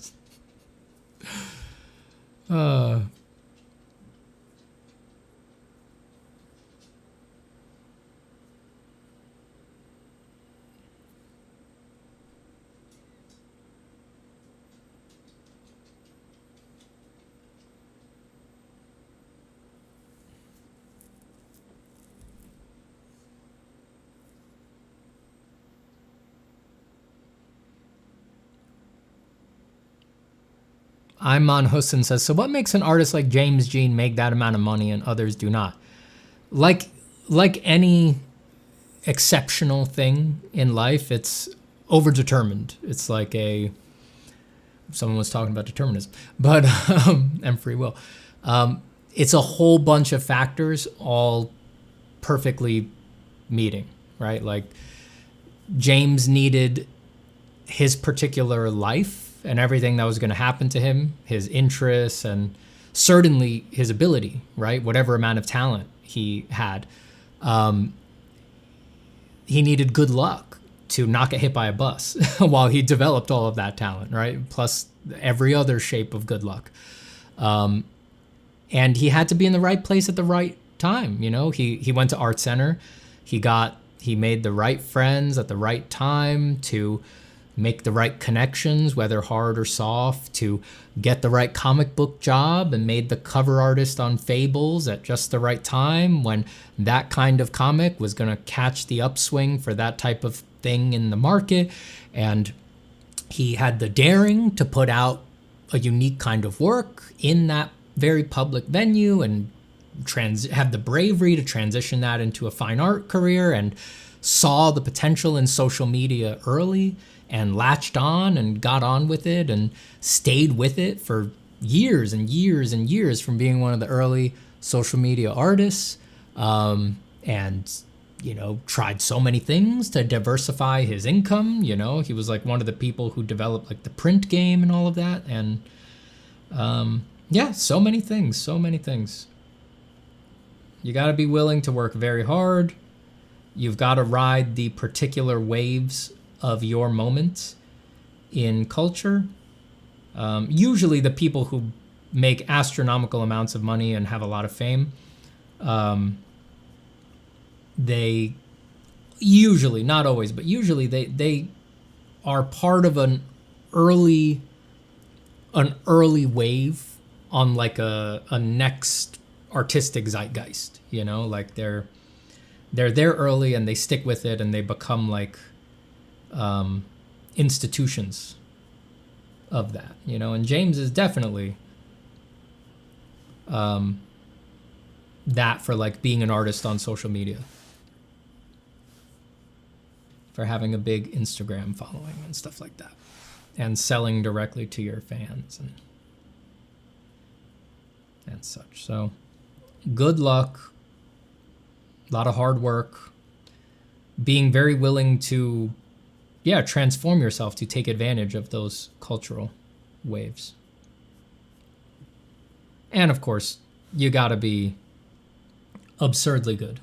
You need a tremendous amount of talent and ability. But that's generally not enough. There's lots of people with absurd talent who are, you know, they may have good careers, but that they're not going to become like that. They're not going to have the potential to generate this huge wealth. They need it. You need other things besides the talent for that. You've got to be interesting and of the moment and develop something new. And God bless you, you know, you've got to develop something new that it's not just new, but people like it. And those are actually two separate things. Quite hard to do both.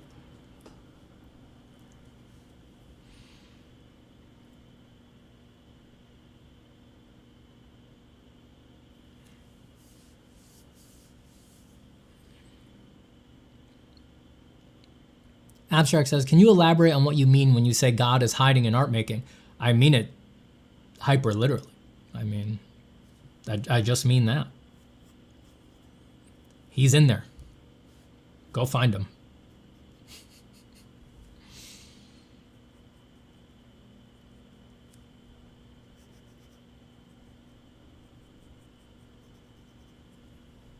I mean, when people ask, I always tell them, you know, if people ask me, when they do ask me, Stephen, why do you make art? Answer's simple. For communion with the one true God. And I mean it. I can't tell you what that God is. I'm not interested in putting that God in a box, you know, and labeling that, but that's what I mean. And I found him in there.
Shosaki Saki says, "Hey Steven, a question regarding projects. How much should the art be dictated by what you write, and how much should the writing change because of what is put in the paper, and vice versa?"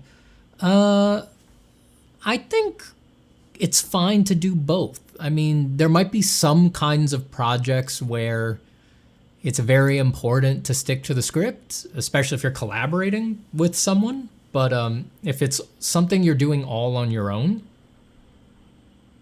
I think you should feel free to do either one of those. Stick to your writing and edit it based on magic that comes out on the page as much as feels good to you, as much as is appropriate. You know, it's your world. You know, you don't need to, there's no rules for how you have to go about it.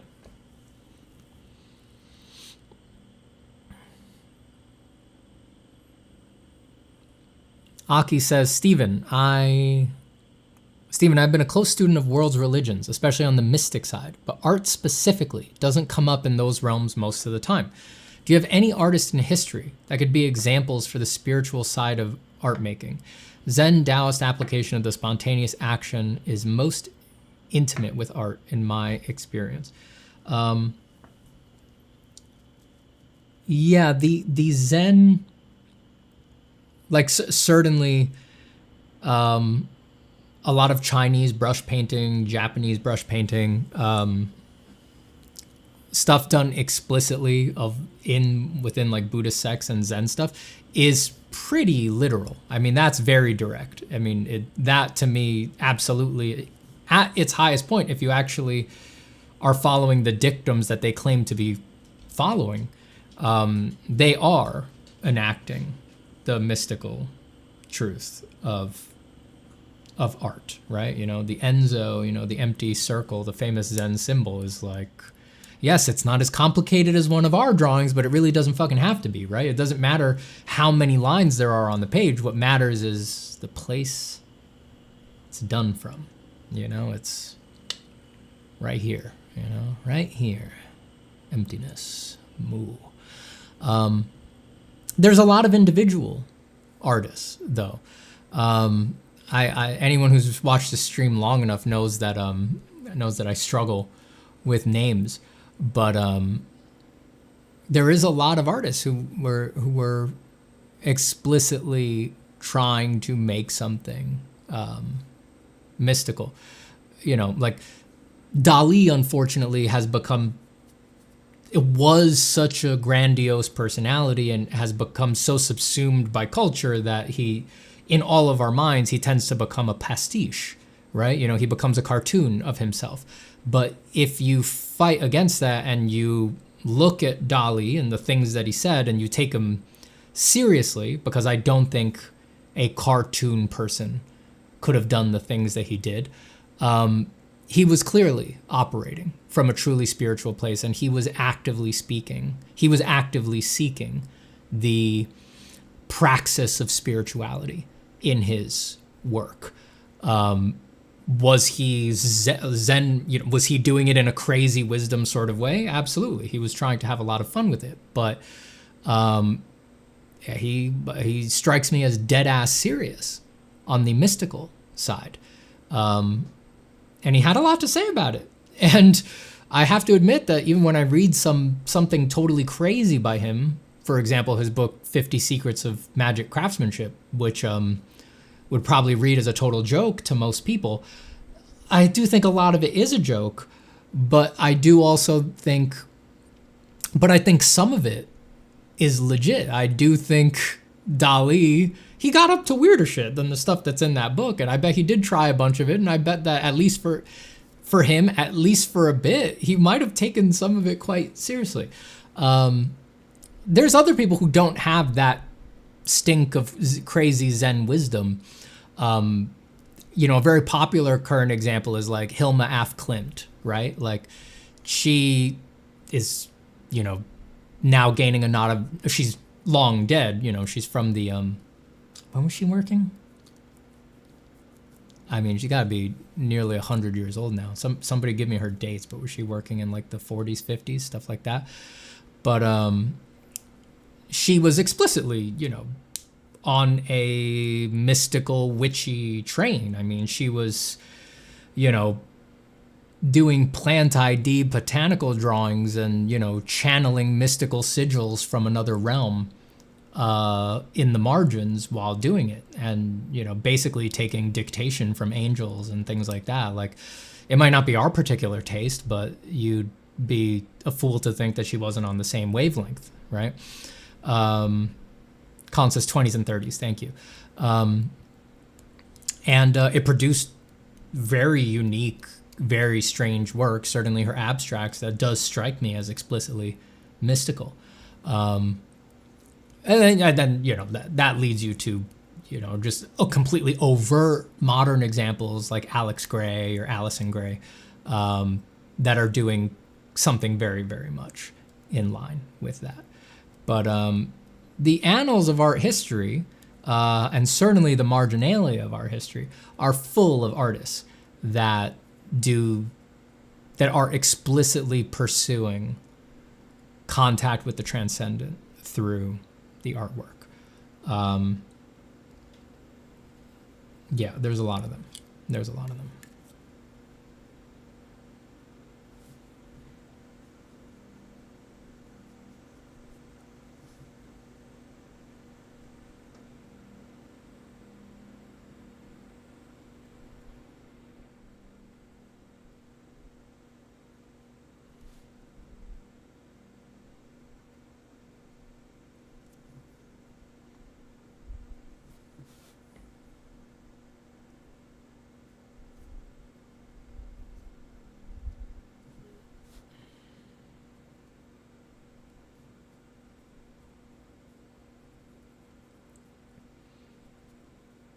Oh, if you want a starting point for researching some of them, this is a little different, but the kinds of artists that you're looking for might get sucked up in it. Look up spiritualism. Spiritualism was a broader movement, again, 20s, 30s, 40s, 50s, that encapsulated a lot of things. It's where it's where we get the tradition of like hacky seances and mediums talking to your dead loved ones for you for a price.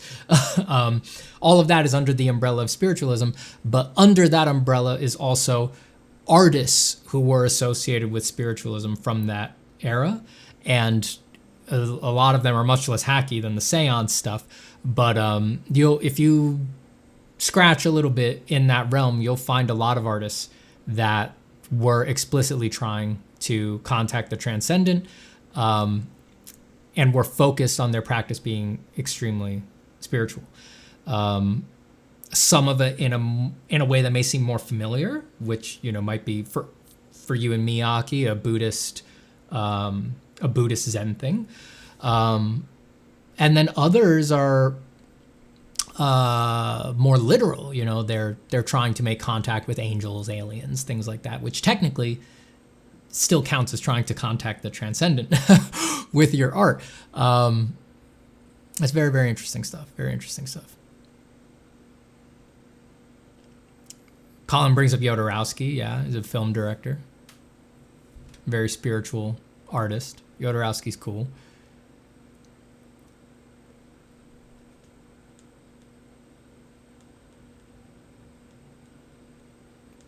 High Tread says, hadn't heard of James Jean until this stream. Put that on my gravestone. Put that on my gravestone. Someone knew me before they knew James Jean. That is strange. That's crazy. He's one of the most famous illustrators, artists alive. I mean, he's easily top 10. So that's crazy to hear. Thanks for bringing him up. Reminds me of Katsuya Terada a bit. Yeah, he's definitely influenced by a lot of Japanese stuff. I mean, he's awesome. There's probably not a high-level artist working today who has not been influenced by James Jean, at least for a week. He's just he's a defining artist of our era,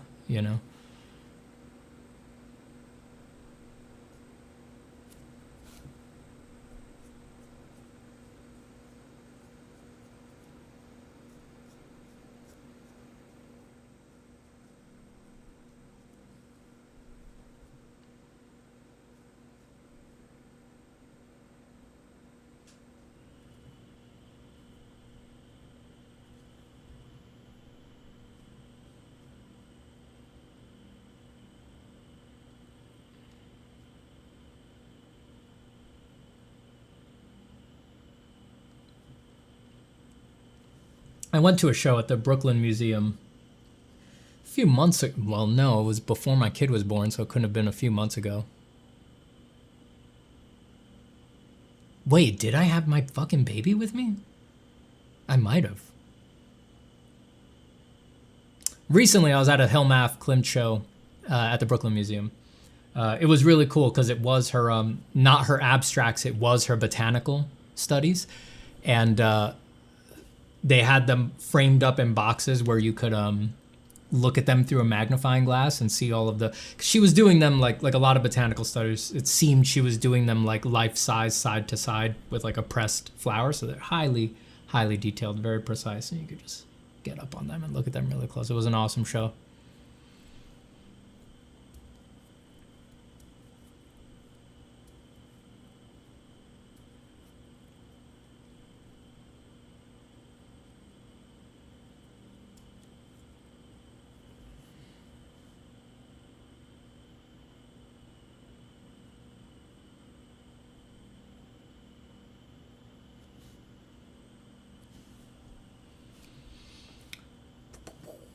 I should probably make this whole wing black,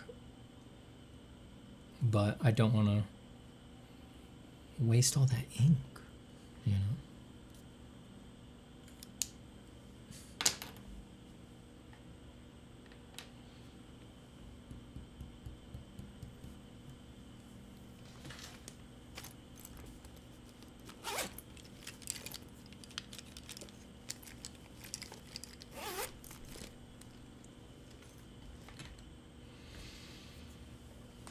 Aki's talking about Jodorowsky. Yeah, Jodorowsky's a weird dude. I've seen a couple of his movies. I read his silly little autobiography. I forget what it's called. It's like a spiritual autobiography. Is it called The Finger in the Moon or something like that? I read it years and years ago. It was interesting. I remember liking it. I mean, it's clear as you're reading it that it's full of a bunch of petty lies, but you know, that's not surprising at all if you know Jodorowsky's whole shtick, you know?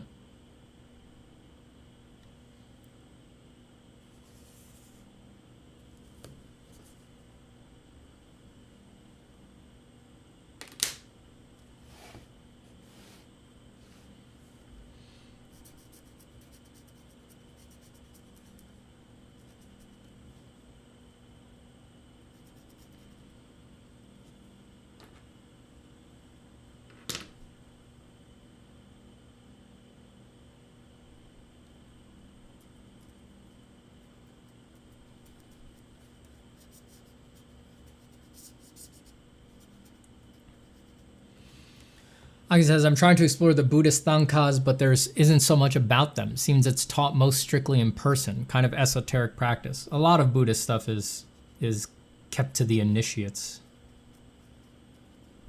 A lot of it for good reason, but...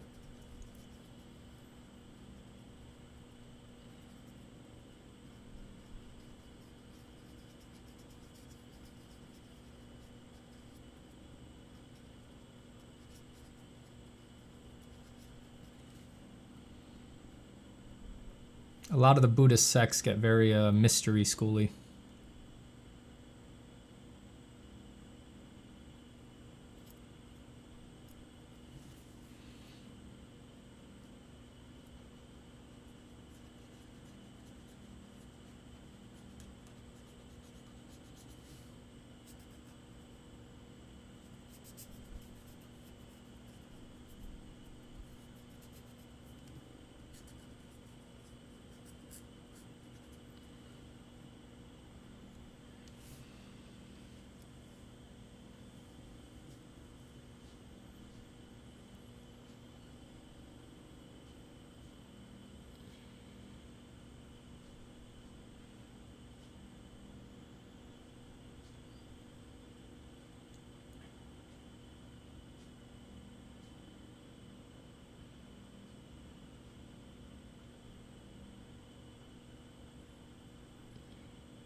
All right, everybody. I'm going to start signing off here. I've got about 10 minutes before I need to go pick up my kid.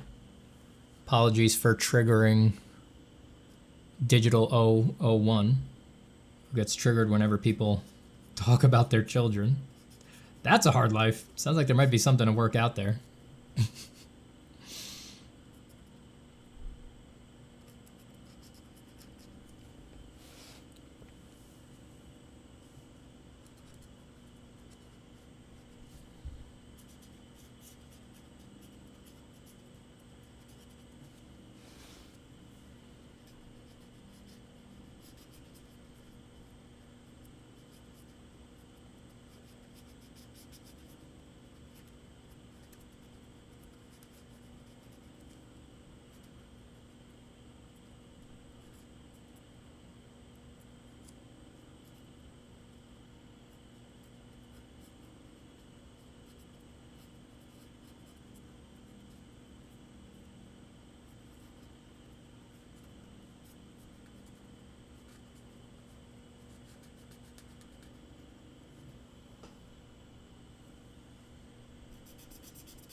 Don't forget, workshop tickets open Saturday. There's a mailing list in the description. Blah, blah, blah, blah, blah, blah, blah, blah, blah. All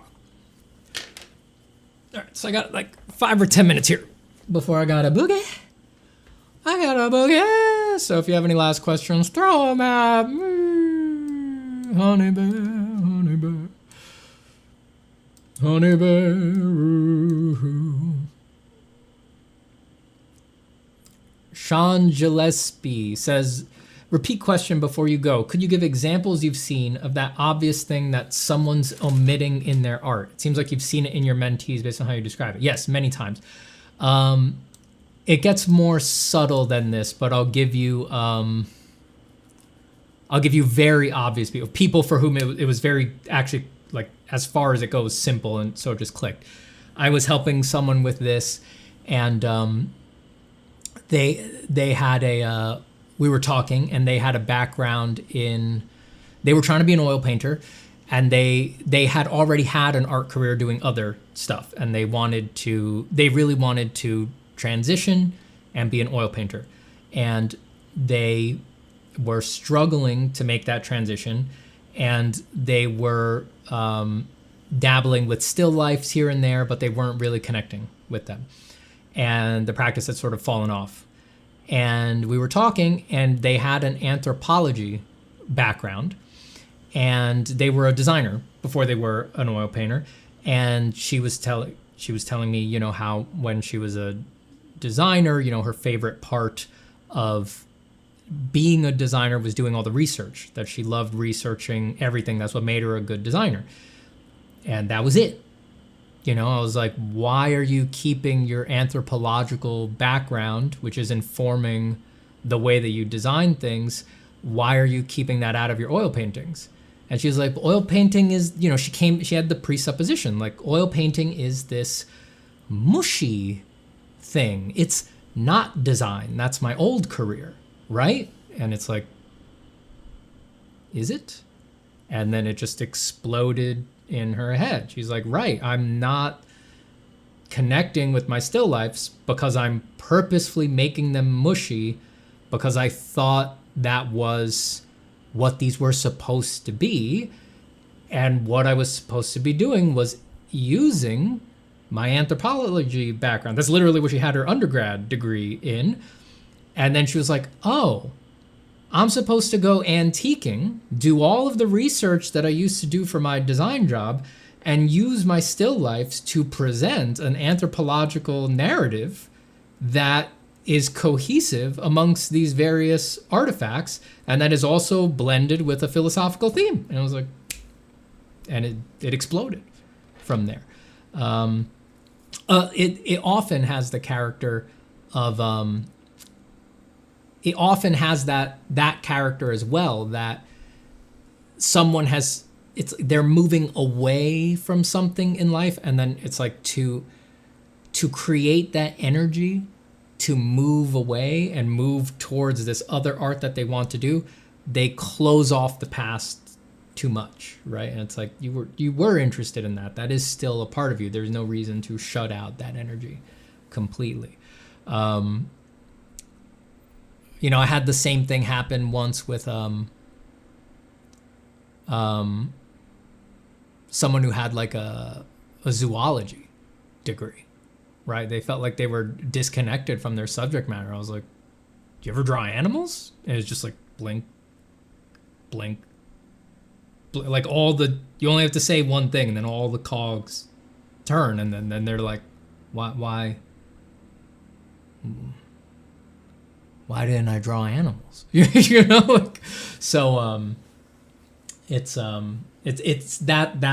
are a couple examples. Those are I give those examples because they're kind of easy to grasp. A lot of times it's much more subtle than that. It would take me a long time to explain some of the more subtle examples, and I would probably, when they're subtle, they're very specific. I'd probably be I'd be IDing people too much, so I will resist doing that. I'd be telling too much of a story that's not mine to tell, Could you sign off by showing your tools again, if possible? I think all I used in this session was Pentel, 2 Pentel brush pens, the cheaper one, you get these at any art store, and the Pentel Pocket brush pen. They're basically the same thing. I just grabbed both because I didn't know which one had more ink in it. This is a Pilot Lucina fountain pen. These are discontinued now. These are not fancy. This is cheap as far as fountain pens go, but I love this one. This is the Fine Point, if I remember correctly. And 0.5 mechanical pencil. Nothing special about that. Well, that is a nice one, but only the lead matters, and it's normal lead. And this is a blue brush pen from the dollar store. It has no ink. It is not an art brand. So it is 10 cents from the dollar store.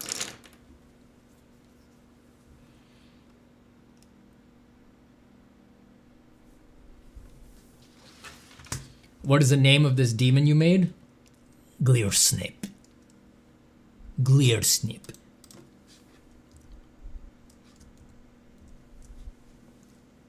Her name is Gleersnip.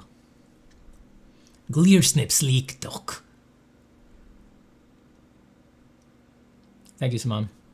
Looking great soon. Will be the next stream. Are you going back to regular streams? Yeah, I'll be around. I will be around. Need to get the word out there about workshop, baby.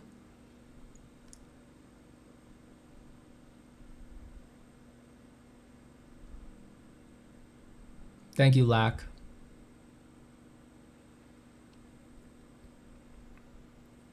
Roundber says, do you believe it's possible for someone's designer's eye to develop faster than their hand? I think it's guaranteed, because your taste is ephemeral. It doesn't have any mechanical necessity. Your taste can evolve in leaps and bounds, but your hand has mechanical needs. Tendons need to stretch, muscle memory needs to be developed. So I actually think it's guaranteed that taste will outpace your hand.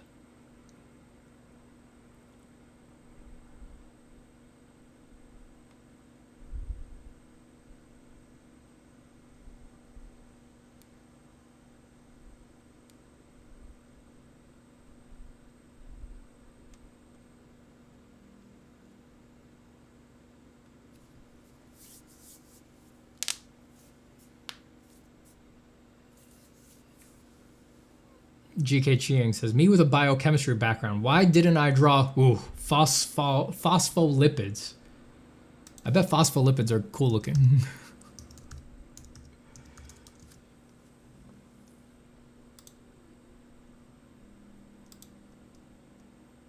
They're not uncool. I have a physiology of the human body textbook in the other room that I often flip through when I want to get inspiration for weird stuff. Scientific illustrations of what's going on inside us are not just inspirational, they're ego destroying acid trips.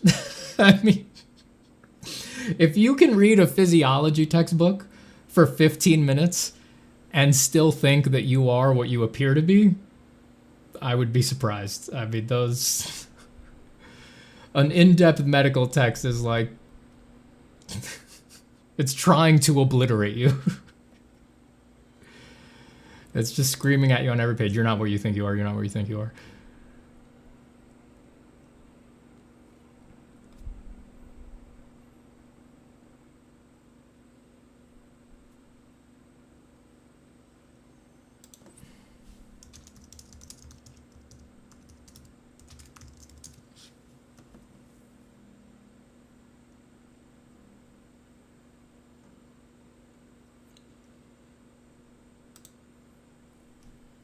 Yeah, it's crazy. I always tell people, like, if you think you're in your visual field, go read the chain of photo transduction and come back to me.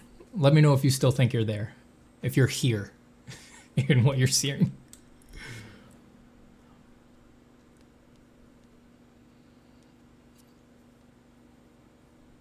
All right, everybody. I'm going to head out. Thank you for drawing today. I hope all your drawing goes well.